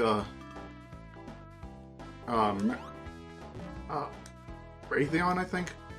No, I think it has to be Lockheed Martin, and which back then was known as Martin Marietta.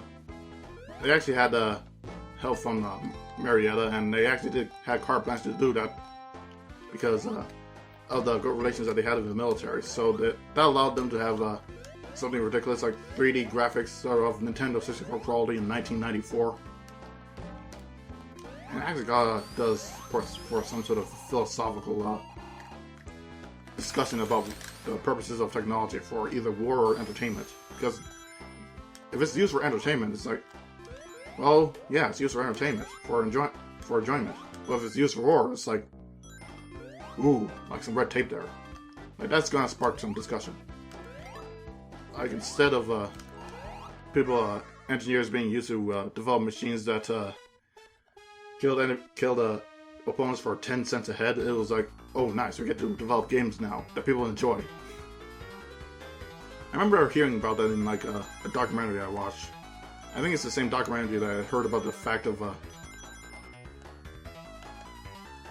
heard about that weed fact from Howard Scott Warshaw. But he was talking about the development, the role of engineers back then for the purposes of either providing equipment for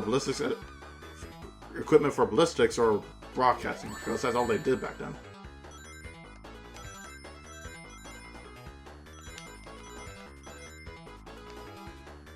But suddenly the video games came around. It allowed engineers to be something a lot more than what they're fated to be. And it actually it's one of the few examples where video games actually did some good for the world. I remember it did a whole lot good for me, since I'm an engineer myself. Oh, see what I mean there with tails getting hit? Yeah, I hope that perfectly illustrates what I'm talking about.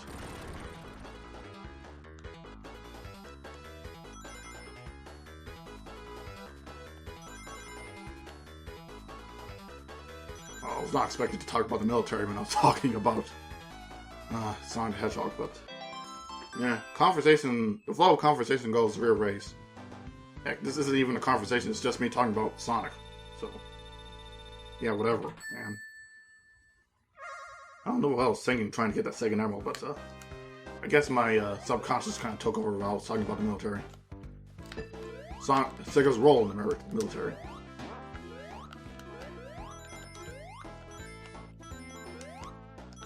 For those of you wondering why the game sounds so good, or better than expected, it's because I'm playing this on a Genesis Model 1, high definition graphics model. Because there are versions of the Model 1 which do not... I'm not talking about the arcade board this time, I'm actually talking about the Genesis Model 1. But there are versions of the Model 1 which don't have that on there.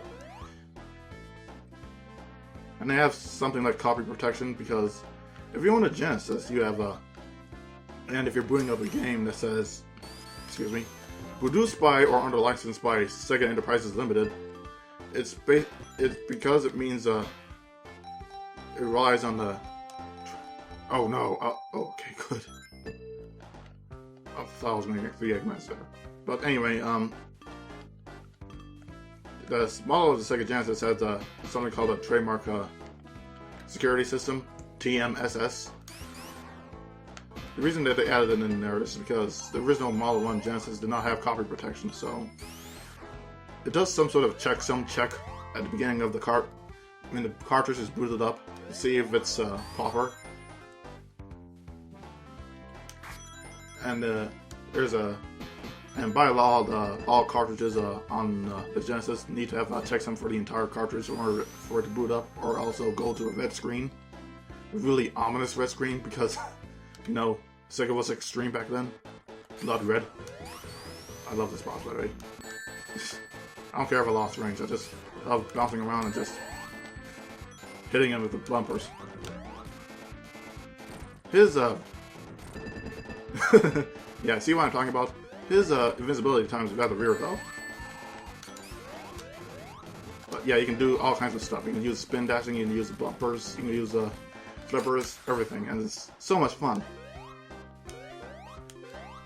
Anyway, back then they had tons of unreleased games, unlicensed games, because games that have a license have the Sega seal of approval, which is an awesome looking golden emblem on those American boxes. I think it's only on the American boxes and the European boxes, but I'm not sure.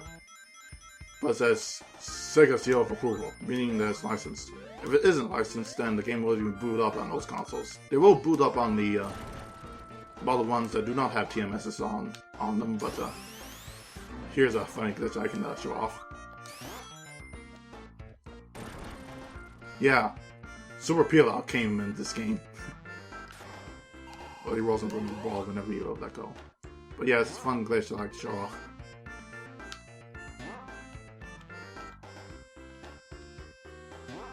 Hilltop Zone is also what I like to personally call Barrel Hill Zone, because, well, it uses the Emerald Hill Zone palette set, but it changes the palette from like orange is brown to blue, so it ends up looking like something else entirely. Yep, they're reusing resources. Even back then they did stuff like this.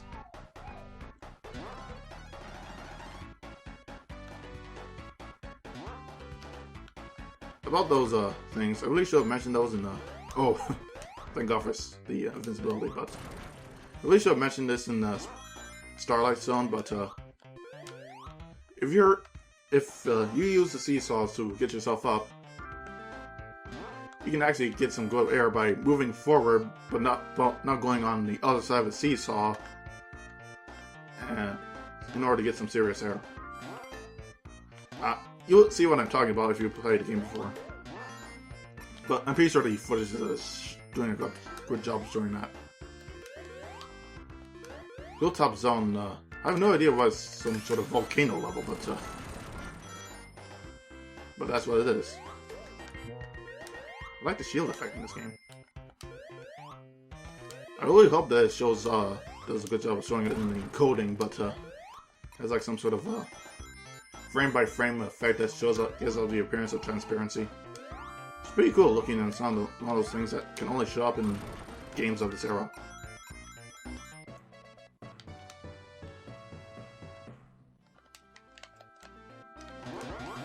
Ah! Did you see that? I wasn't even moving forward there. Oh, whatever. I think I got enough continues, so. And of course the game requires me of invisibility after that.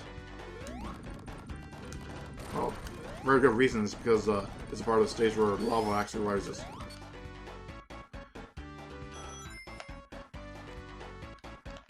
wonder why that was placed there.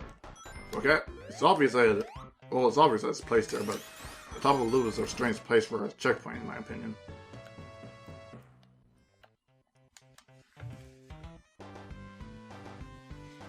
I also remember the Model 1 Genesis, the high definition graphics Model 1 Genesis has something on the front.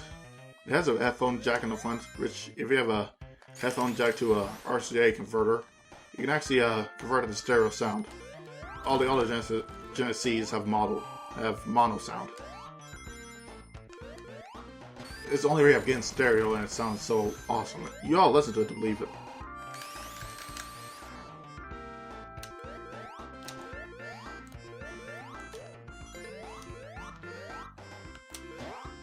And I do believe that the Model 1 Genesis is the only one that has this. Although, there are some models of the Model 1, yeah, they're actually sub-models of the Model 1, where you can actually have really bad sound. I have the one that has good sound because I made sure that I was getting a quality purchase, but the ones that have bad sound, the whole thing sounds really crusty and staticky, so the noise level is really pretty obvious.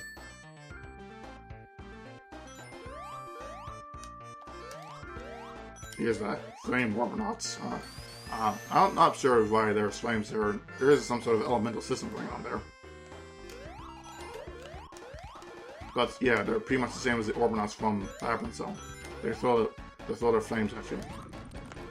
Orbonauts also make an appearance in the game, in the Sonic 3. In both Launch Base Zone and Ice Cap Zone. And in Ice Cap Zone, you can actually destroy their spikes, their ice spikes, if you have a shield. Either fire shield or electric shield. Because those are the games that have the electric shield. I'm pretty sure it would make sense if the fire Overknot was in Sonic 3 and you can actually protect against it by having the right shield. The Model 2 Genesis, which is a version of the Genesis which is smaller, only has mono sound unless you mod it.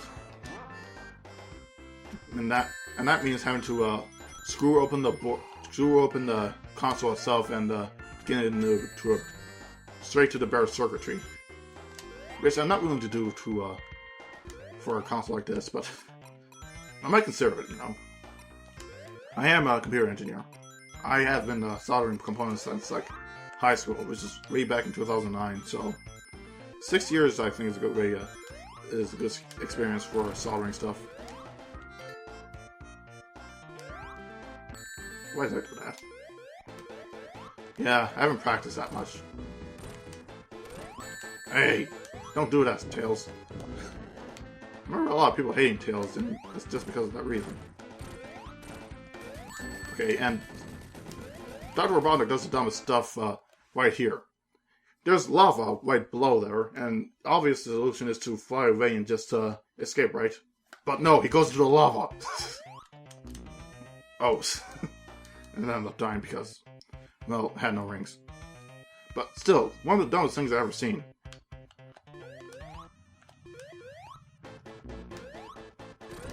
Oh, Tails. Ugh.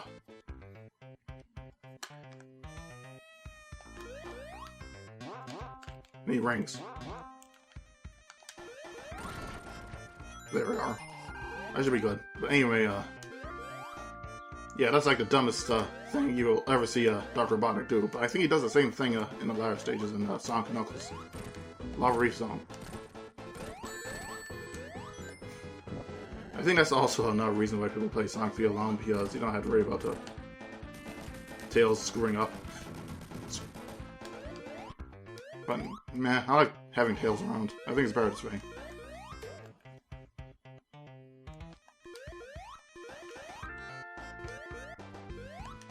Lost 2 lives I shouldn't have, but what else am I going to use those lives for?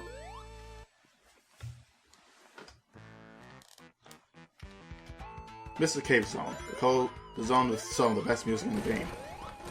It sounds so funky, you gotta listen to it.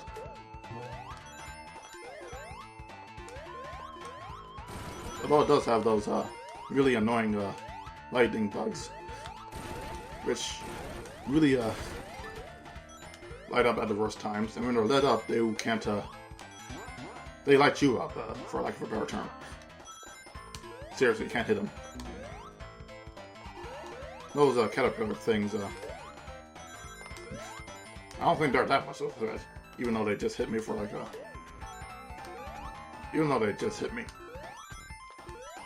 Mystic Cave Zone isn't really that hard, but it does have the notorious pit. I think I know where it is too. But if you go down there as Super Sonic, you actually have to wait until you run out of rings for you to die, because instead of putting a bottomless pit there, they add spikes to there because they want to be cute. Super Sonic can actually die to a bottomless pit, but he cannot die to spikes. So you actually have to stand right in the middle of the pit.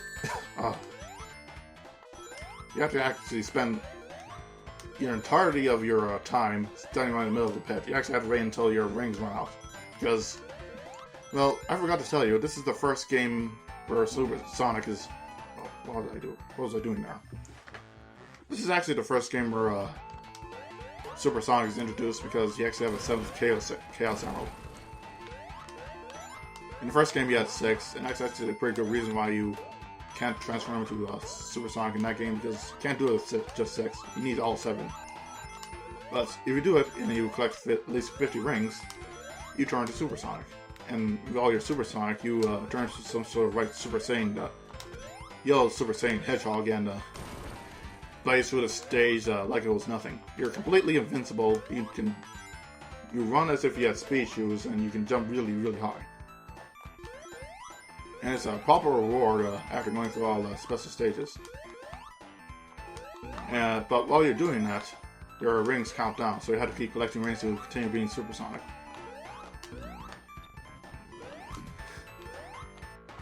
So we got all the emeralds in this game. You can, and if you made it past this point, you will fall into the pit, and you actually have to wait until you run out. There are some pits where you have a red spring and get yourself up quite painlessly, but I can't help but think. I'll just take a think right there. It's not even fun if you do it as regular Sonic. This is a part of the game where I haven't practiced yet, so yeah, I ended up losing a lot of lives and a lot of rings here. Forgive me if I suck here. Don't worry, I'll make up for it in Sonic 3. And Sonic 3 and Knuckles. Sonic 3 and Knuckles, I meant. Ugh. As much as I love Mystic Cave Zone's music, I love it even more when you're playing as 2-player, because it has that wondrous, you're really exploring a cave theme to it. Here it's like, ooh, spooky, scary, Halloween stuff, but here it's like, oh, wow, I'm in a cave. A mystic cave. And it's the cave zone. I actually think it's better fitting for this one and save that. I wish they switched it around in this game, because, you know, that's how you're going to be playing through those stages. As in single player.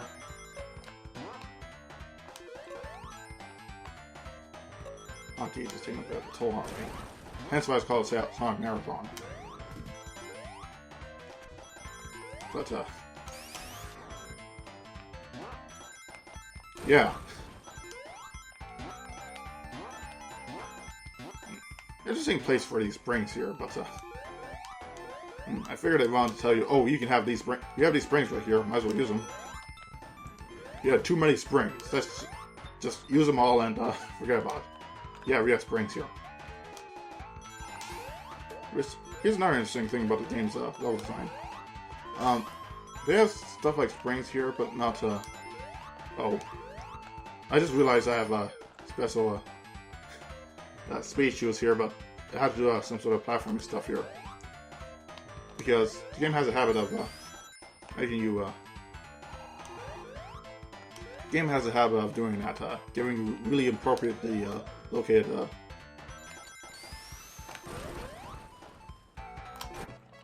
about time I got an extra life, but We really do have inappropriately placed locations like special speed shoes right before a platforming section, or invincibility in the location where there's no enemies or hazards, or when there's a bottomless pit. Sonic 2 is an excellent game, but it isn't completely exempt of criticism or problems. I think this is where the pit is, so you're gonna have to be really careful.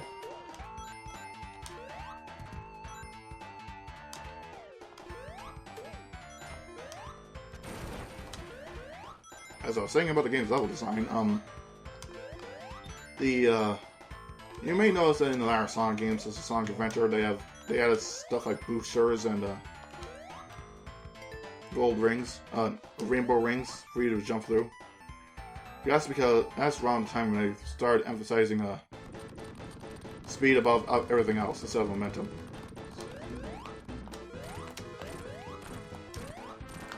Whoa! Oh, I have 100 rings. But... So yeah, I figured they had Sonic be as fast as possible, 24/7. And I can't help but think that it hurt Sonic for the long term here, because you know this type of platforming is timeless, but I still sometimes struggle through Sonic Adventure 2 because of its emphasis on speed. Because there's just a general feeling where you just have to keep going instead of exploring or experimenting with stuff. But how else am I gonna get better? Or the ocean zone. I wonder if someone smoked here and then threw this lit cigarette into the ocean. Like, I should really, like, yeah, how about this? I'm gonna... No, never mind. I'm gonna insert footage of an explosion of if someone smoked in the ocean zone. I'll imagine if there was some sort of huge emphasis on that. This is where the game gets a little cheap because of the enemies that shoot stuff at you, especially on those floats, because they'll have carbon plans to fire. I suddenly thought it would be a good idea to. Oh no, not the oil.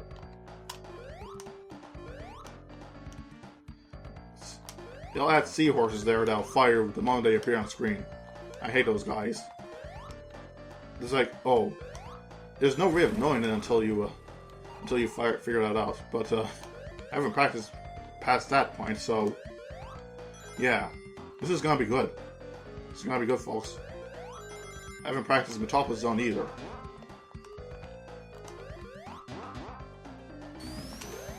Wow, that was closer than it needed to be. Oh.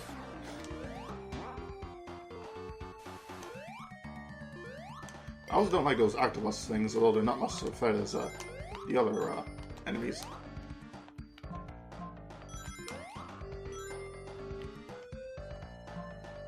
I wonder how many BP jokes I can make about this. But maybe I might be dating this a bit, so I'm not going to make them. I wonder how this was built. Why can't I jump? Why can't I, right. See what I mean about game punishing you with lower paths? Yeah, and there are actually some people who analyze this game and thought, oh, yeah, if you're good at the game, you'll miss out on a lot of extra stuff. But sometimes the extra stuff may be too hard for you, so that's probably why you have to be good at the game. Sometimes you have these things memorized and until you go to the lower stages, lower paths, or nothing not expected to, like in the first game. I don't think there's any way to make it past there without taking a hit, but...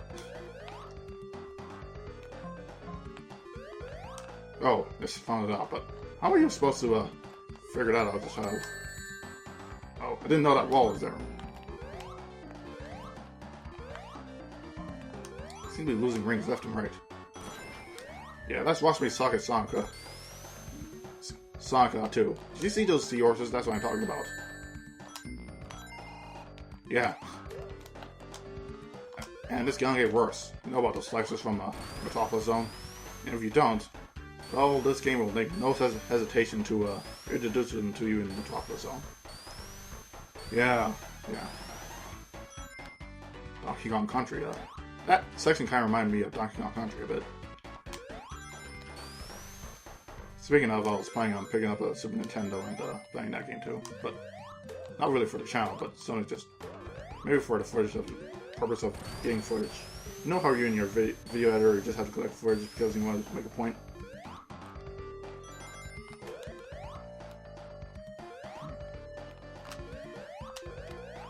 I think it's just a matter of consistency, really.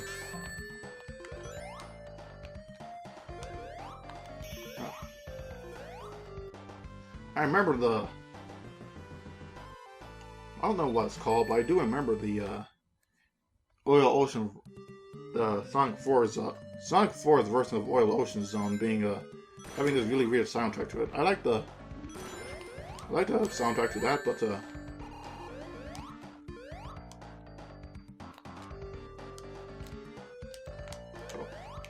oh, this is gonna be hard.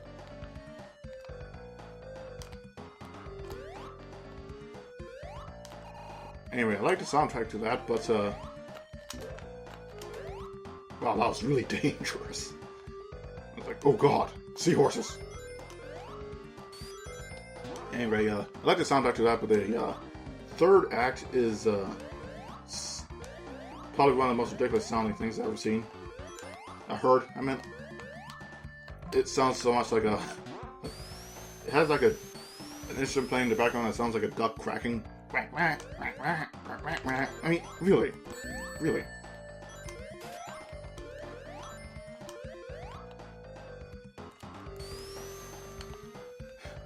Speaking of seahorses, this wasn't the first game where that made me afraid of seahorses. I do remember, this wasn't even the first Genesis game, but I seem to remember a certain section in the Echo the Dolphin.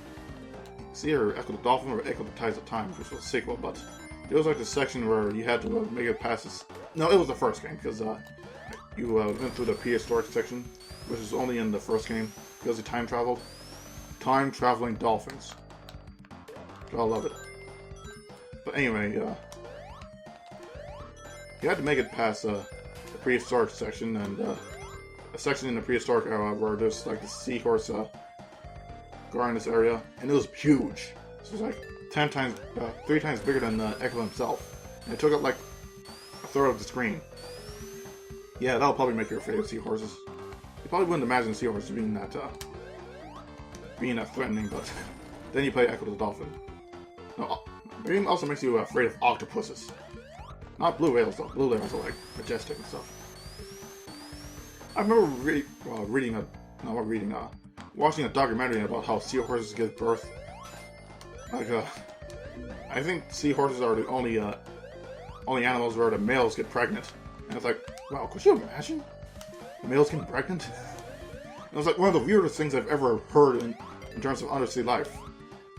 I think the second weirdest thing is learning that the biggest form of the anglerfish is the female ones. Yeah, small anglerfish are the ones, the male anglerfish are the ones that are attached to the female. We know way too much about this stuff. But, yeah, what are you gonna do when you're watching National Geographic late at night?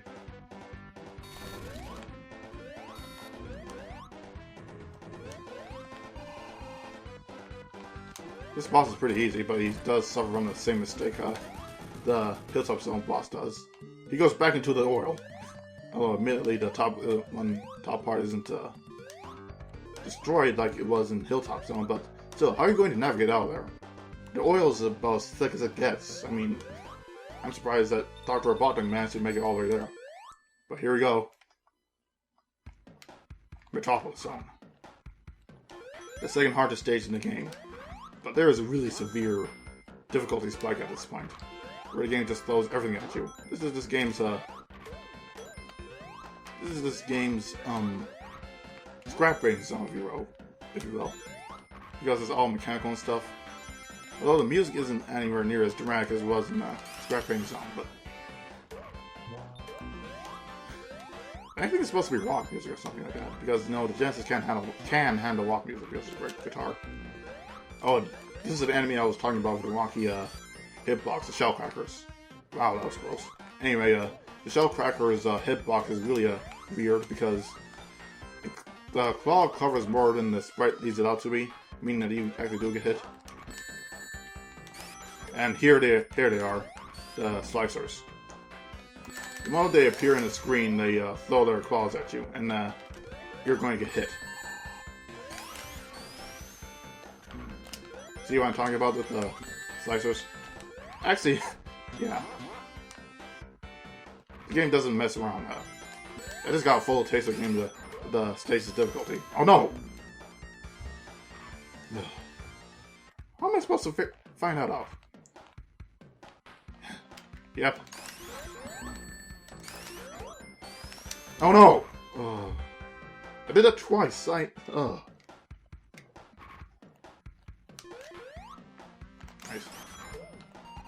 Almost did that the third time.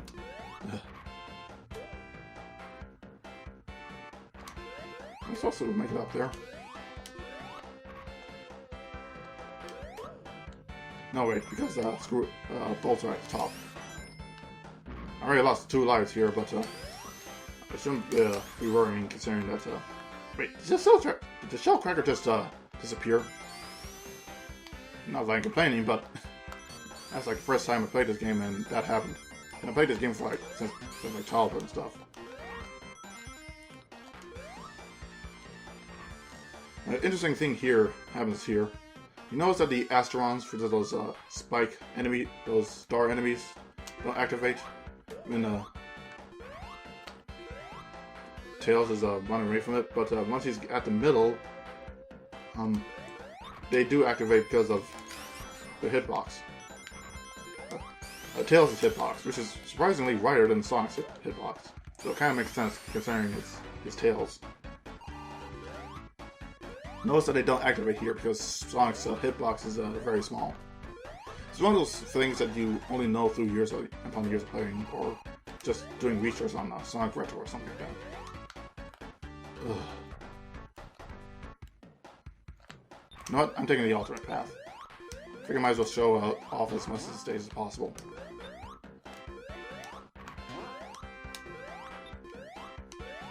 This game does have elements of being fast, but do we really want to do it in a stage like this? I mean, there are spikes everywhere, and the enemies in this game are just enemies in the stage are just ridiculous. Like, there's like no way of hitting them without getting hit yourself. Do I have to go up there? No, I'm supposed to go down there, but why are these bounces there? Never mind.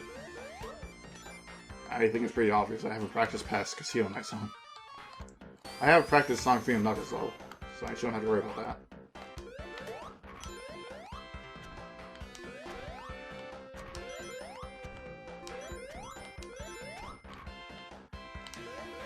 I actually don't think this stage is as hard as I actually don't think the stage is as hard as Scrap Brain Zone, but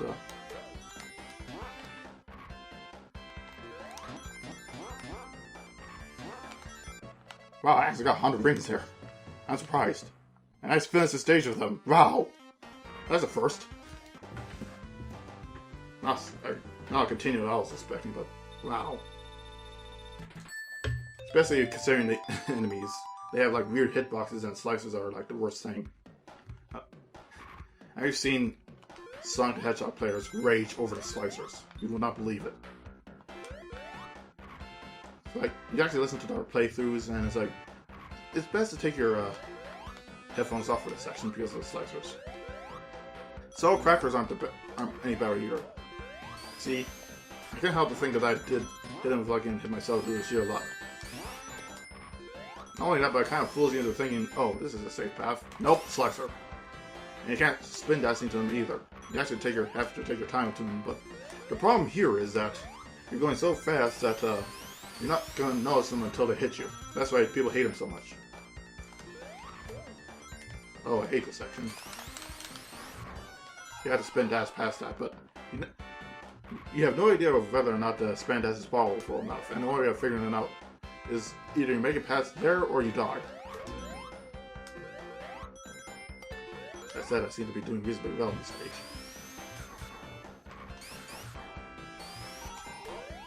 I thought that was lava down there. But, guess I got lucky there. Oh, what the?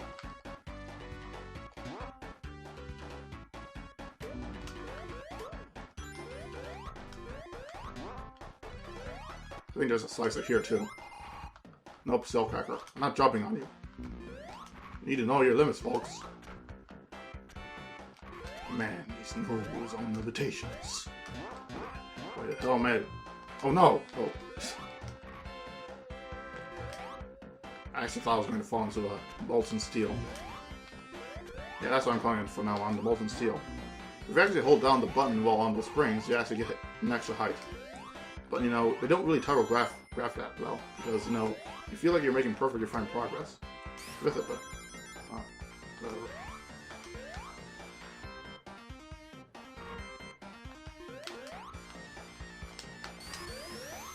Oh. Now I have to wait until the spring's back. Of course, considering it's like a vertical section. Oh, here it is.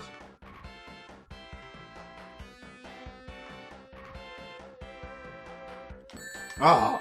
I was so close to 100 rings, too.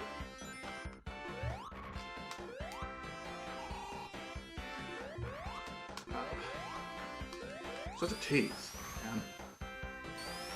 You don't even know. You don't even know. Oh, come on. Really?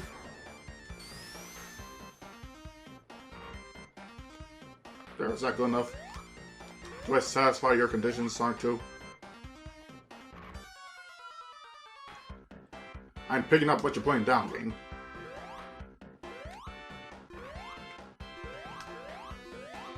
Can't believe I can just avoid that slicer entirely by just jumping over it. You can just walk over it.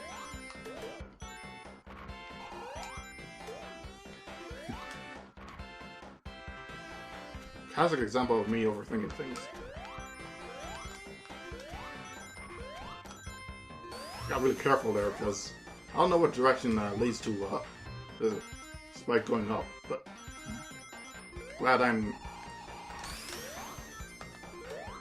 was not able to get hit there. Able to not get hit. What the heck am I saying?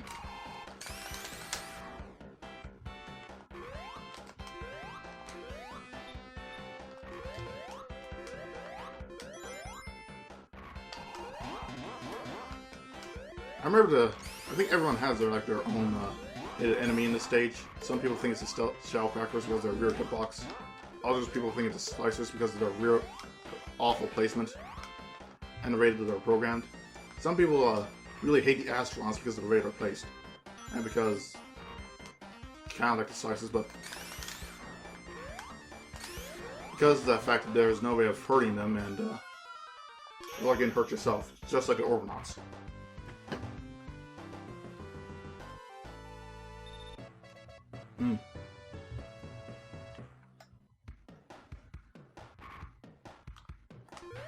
Alright, Act 3. Yep, this is the only stage in the entire game that has a third act. Yep, they're taking a page from Sonic 1 just for this stage. Like the developers just knew.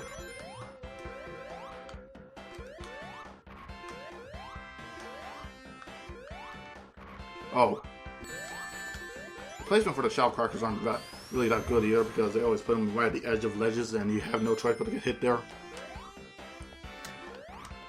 I never liked this song as a child. Ever. I mean, I like it now because of the awesome rock music, but I understand... Oh, whoa, whoa, whoa, whoa. That's close. But I understand why my child self and I hate it now. I hate it. I have no rings. That's not good.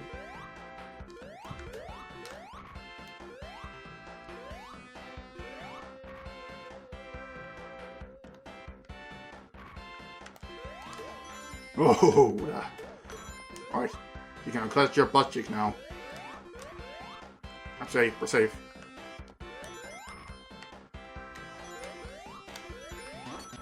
We're gonna might as well make that.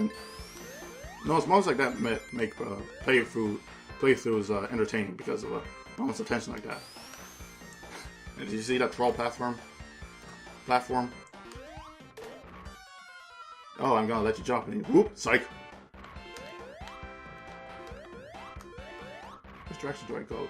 Oh, down, because there's like another screw there. But you know, I have to think that, no. Oh, this is where it splits up.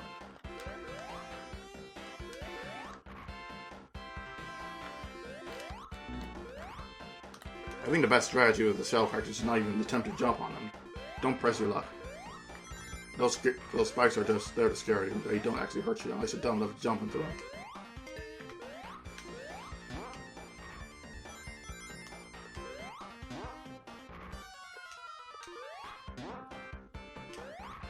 Oh, I get it now. The door opens because of tails.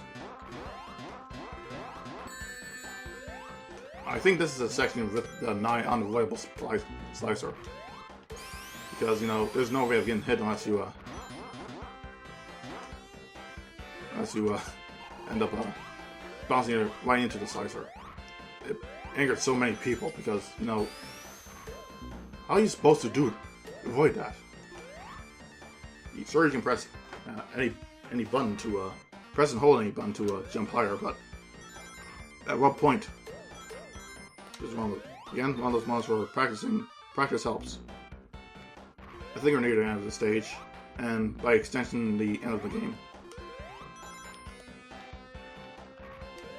Oh, I think there's like 2 of these. I don't know if you can get crushed by those gears or not, and I'm not willing to find out.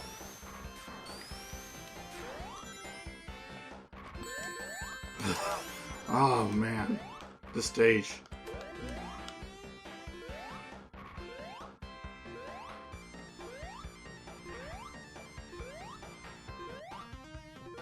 Oh, this screw is long. You know, usually we're near. Ugh.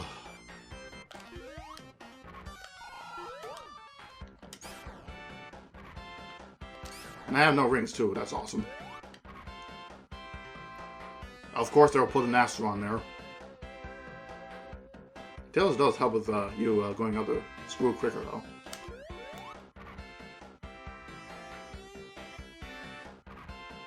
Those ones don't activate, which is a good thing. Whoa! That thing knew. There we go. Near the end of the stage. The boss of Metropolis Zone is also pretty difficult because I don't think whether or not you're going to get hit is entirely by luck.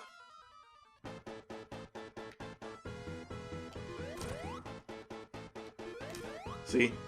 Although it gets easier runs to move more of these balloon things. One of those bosses where you just have to take your time, I guess.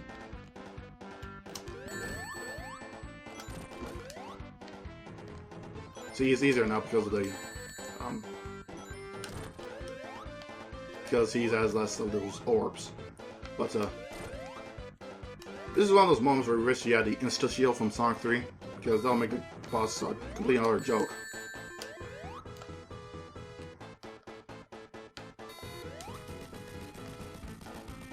And he does this laser thing, which is like his desperation move, but you shouldn't get hit by that. I did, but do as I say, not as I do. That's not me practicing. I seem to be making a lot of dumb mistakes, but I'm making progress, damn it. After that, you take the clouds. Perfect breather stage. The calm before the storm, as you may.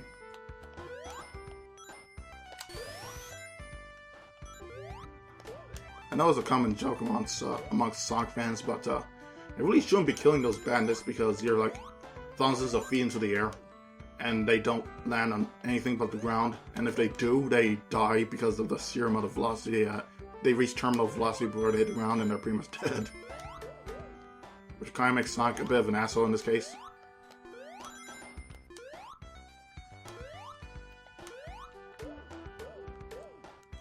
That said, you kind of have to do it because they get really you kind of fill the screen, and you don't want to lose your rings or anything like that. I do remember that there was some feature in Knuckles and Sonic the Hedgehog 2, which you can play by Oh, I died in Sky Chase Zone. Humiliation is overcoming me. Ugh.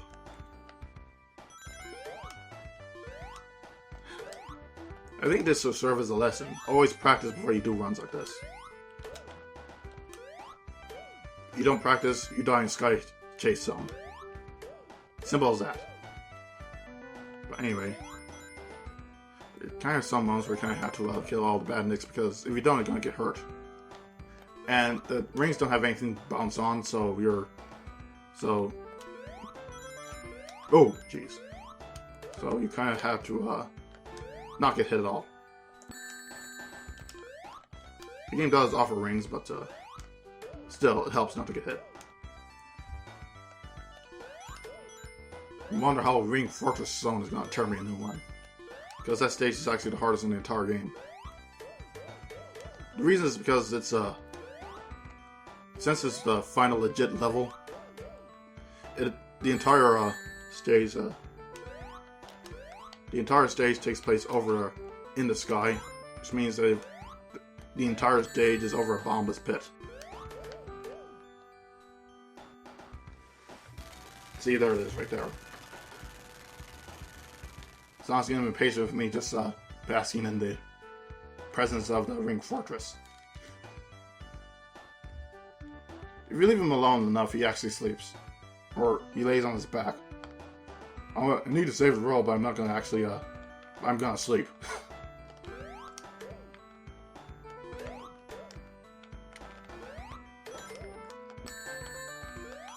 Ugh, getting way too much. Oh, Ring Fortress Zone. This is gonna be fun. Haven't practiced that stage. Can't destroy the turtles, but you can destroy the turtles on top of the turtles, and you can actually stand on them. Maybe you can give Tails a break.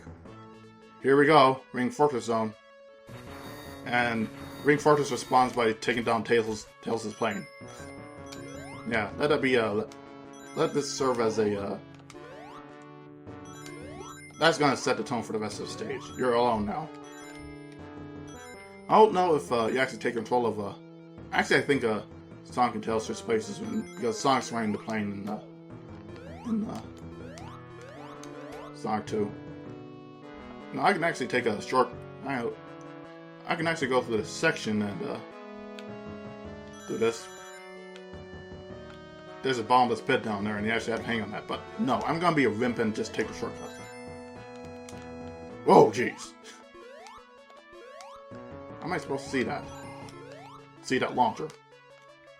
Anyway, there we go. Yeah, you can skip a really difficult part of the stage by taking that shortcut. Thankfully, there's only one zone of this, but the zone is hard enough to actually. The zone is hard enough that you actually have to take it seriously.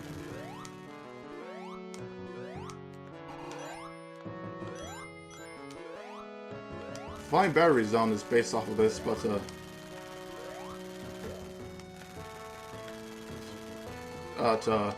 most of the stage takes place indoors, so we don't have to worry about losing lives.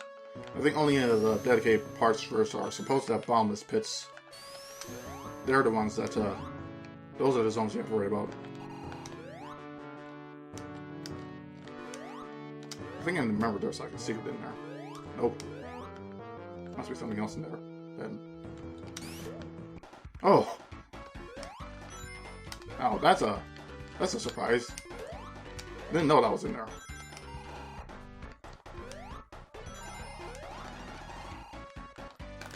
Played this game for years, still finding things out. I think it's supposed to go through there.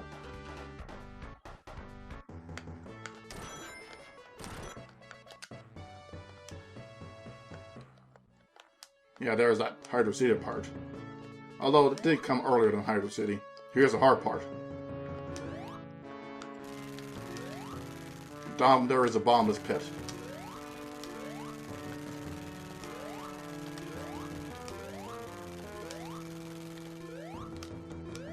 Yeah, this is probably the hardest part in the entire game. Because you have to, Ah! Ugh. Right before a checkpoint, too. Oh. You have to race against the... Wow, okay. You actually have to, hurry or else you're gonna die. That's what I meant to say. This is where lives come to die.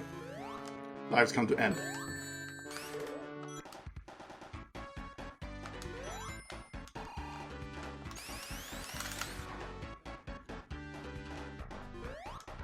Yeah, I hope you get what I'm talking about when it comes to this game chewing through your lives. It's really easy to die here. Oh no, probably quite an orthodox place to work for those monsters.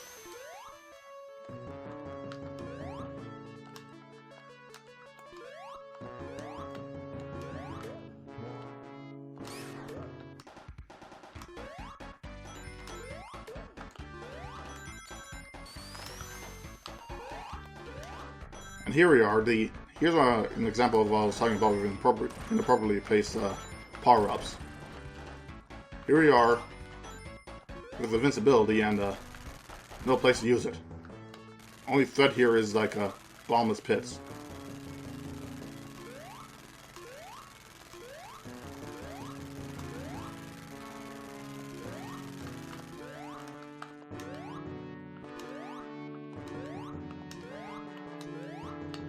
Ah, there we go. Ah!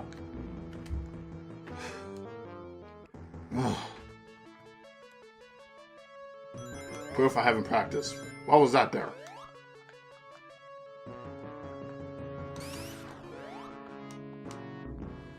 Okay, this... I'm not supposed to make it past this part.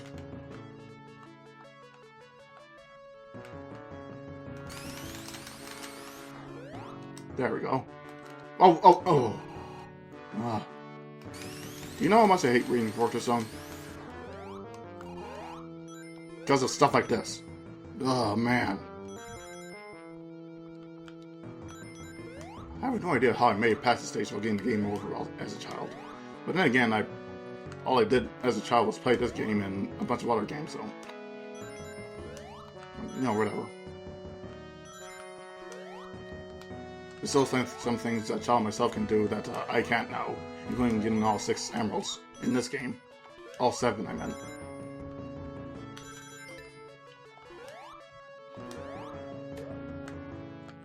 Alright, and we're at the boss. He has like a laser in his own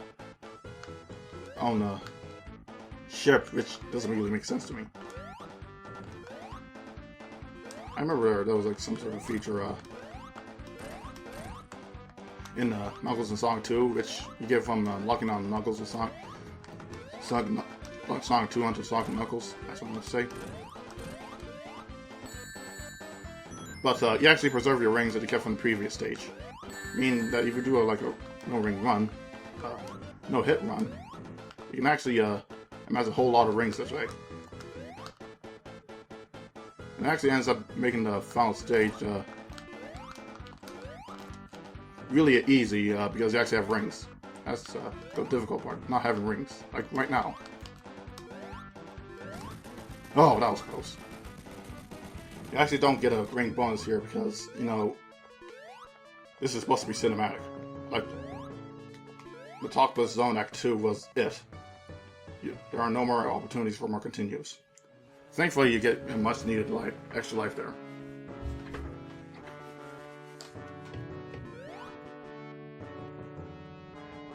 Finally, Tails gets this one last effort for you to jump onto the Death Egg before he finally gives up.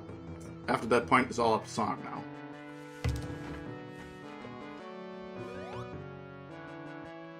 Yeah, I forgot to tell you the plot of these games.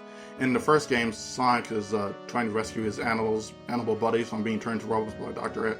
Robotnik, because he's trying to build his own city called Robotnik Land. In the second one, he's building a Death Egg and trying to rule the world with it. Hence why we're in space right now. I'll tell you about the third plot of the third game once we get there, which should be soon, but we're already going to take a break after this.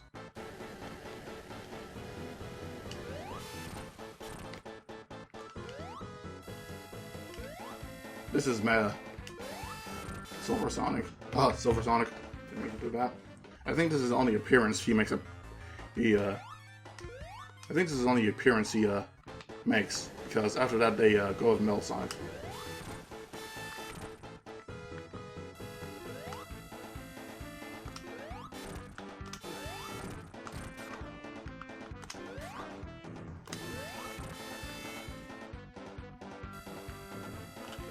Oh, usually don't make it that far because they usually dispose of them early.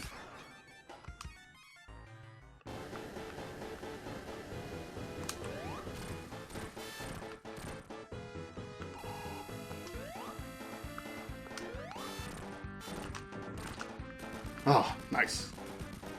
Back down to 3 lives now. We made good use of those lives, didn't I? And here we go. Probably the hardest boss in Sonic history. He goes down in 11 hits.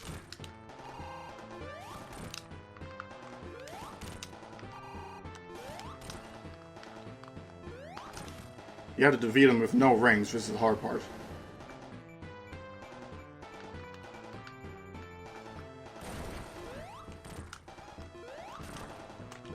Oh! I didn't know he was going to do that, but proof I haven't practiced.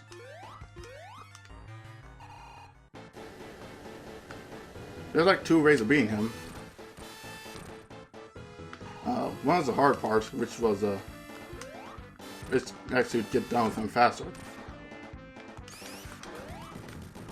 And the second one is the easy part, which is much safer, but it takes longer. The hard part is hitting him while he's walking, because you have to be really specific with your jumping, because his arms can actually kill you. You have to wait until the right time to do it too. I can do it because I'm like an expert at this, but if you're playing this game for the first time, you're gonna burn through a lot of lives doing this.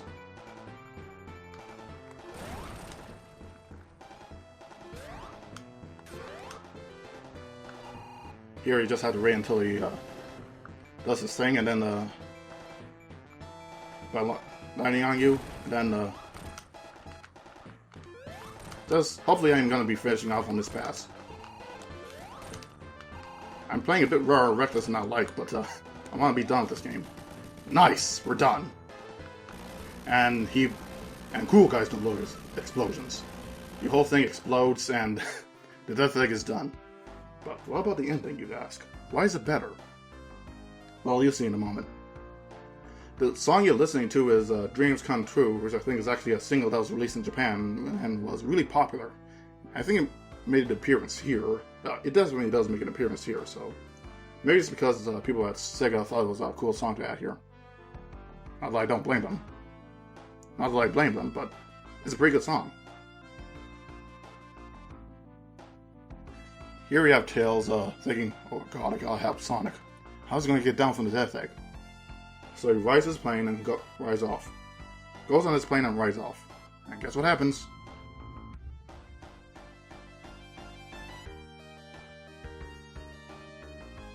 Yep. Quite a touching ending, don't you think? And this is supposed to be the bad ending. You know, the ending you get when you don't get all 7 Chaos Emeralds. But it's actually a pretty emotional moment for this game. Beautiful way that it ended too.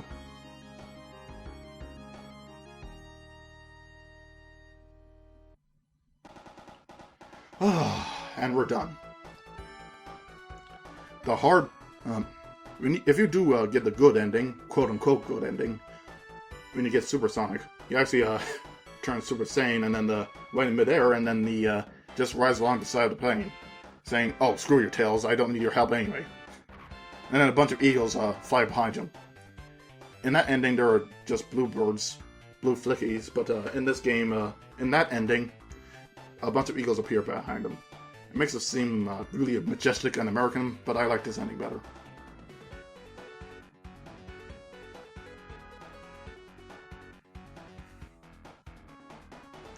If you're playing the game as Tails, you get chickens flying behind you. not only that, but the scenes that appear right after you escape the death egg don't appear. Those panels. So he just flies for like a minute, and then suddenly Sonic comes out of nowhere and then rescues you. But then a bunch of chickens fly behind him, and don't you think that this game's trying to send you a message? Oh, don't play as Tails, play as Sonic.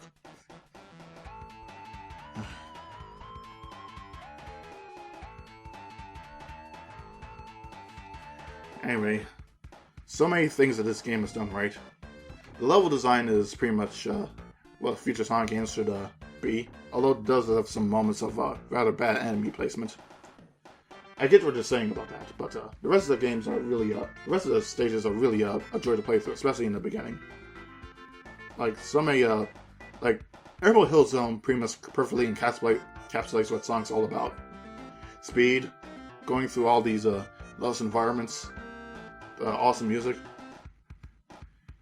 Tails appearing behind you as a sign of companionship, unless you're playing the game alone. In that case, if you're trying to get a good ending, I don't blame you. But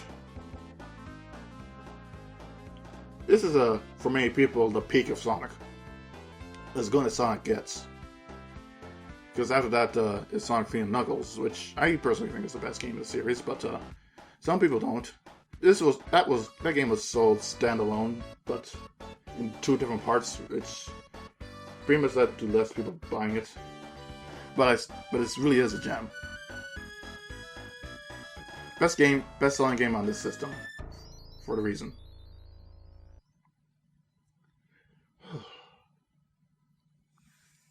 And that was Sonic to everybody. Now, I'm actually going to be taking a break. Because, breaking the marathon, but yeah, I'm actually going to be getting myself some lunch, so I'll be right back. Besides, I think this took a whole lot of space on my computer, so I'm actually going to be shutting the whole thing off. Right now, I'm splitting it up. So, be right back.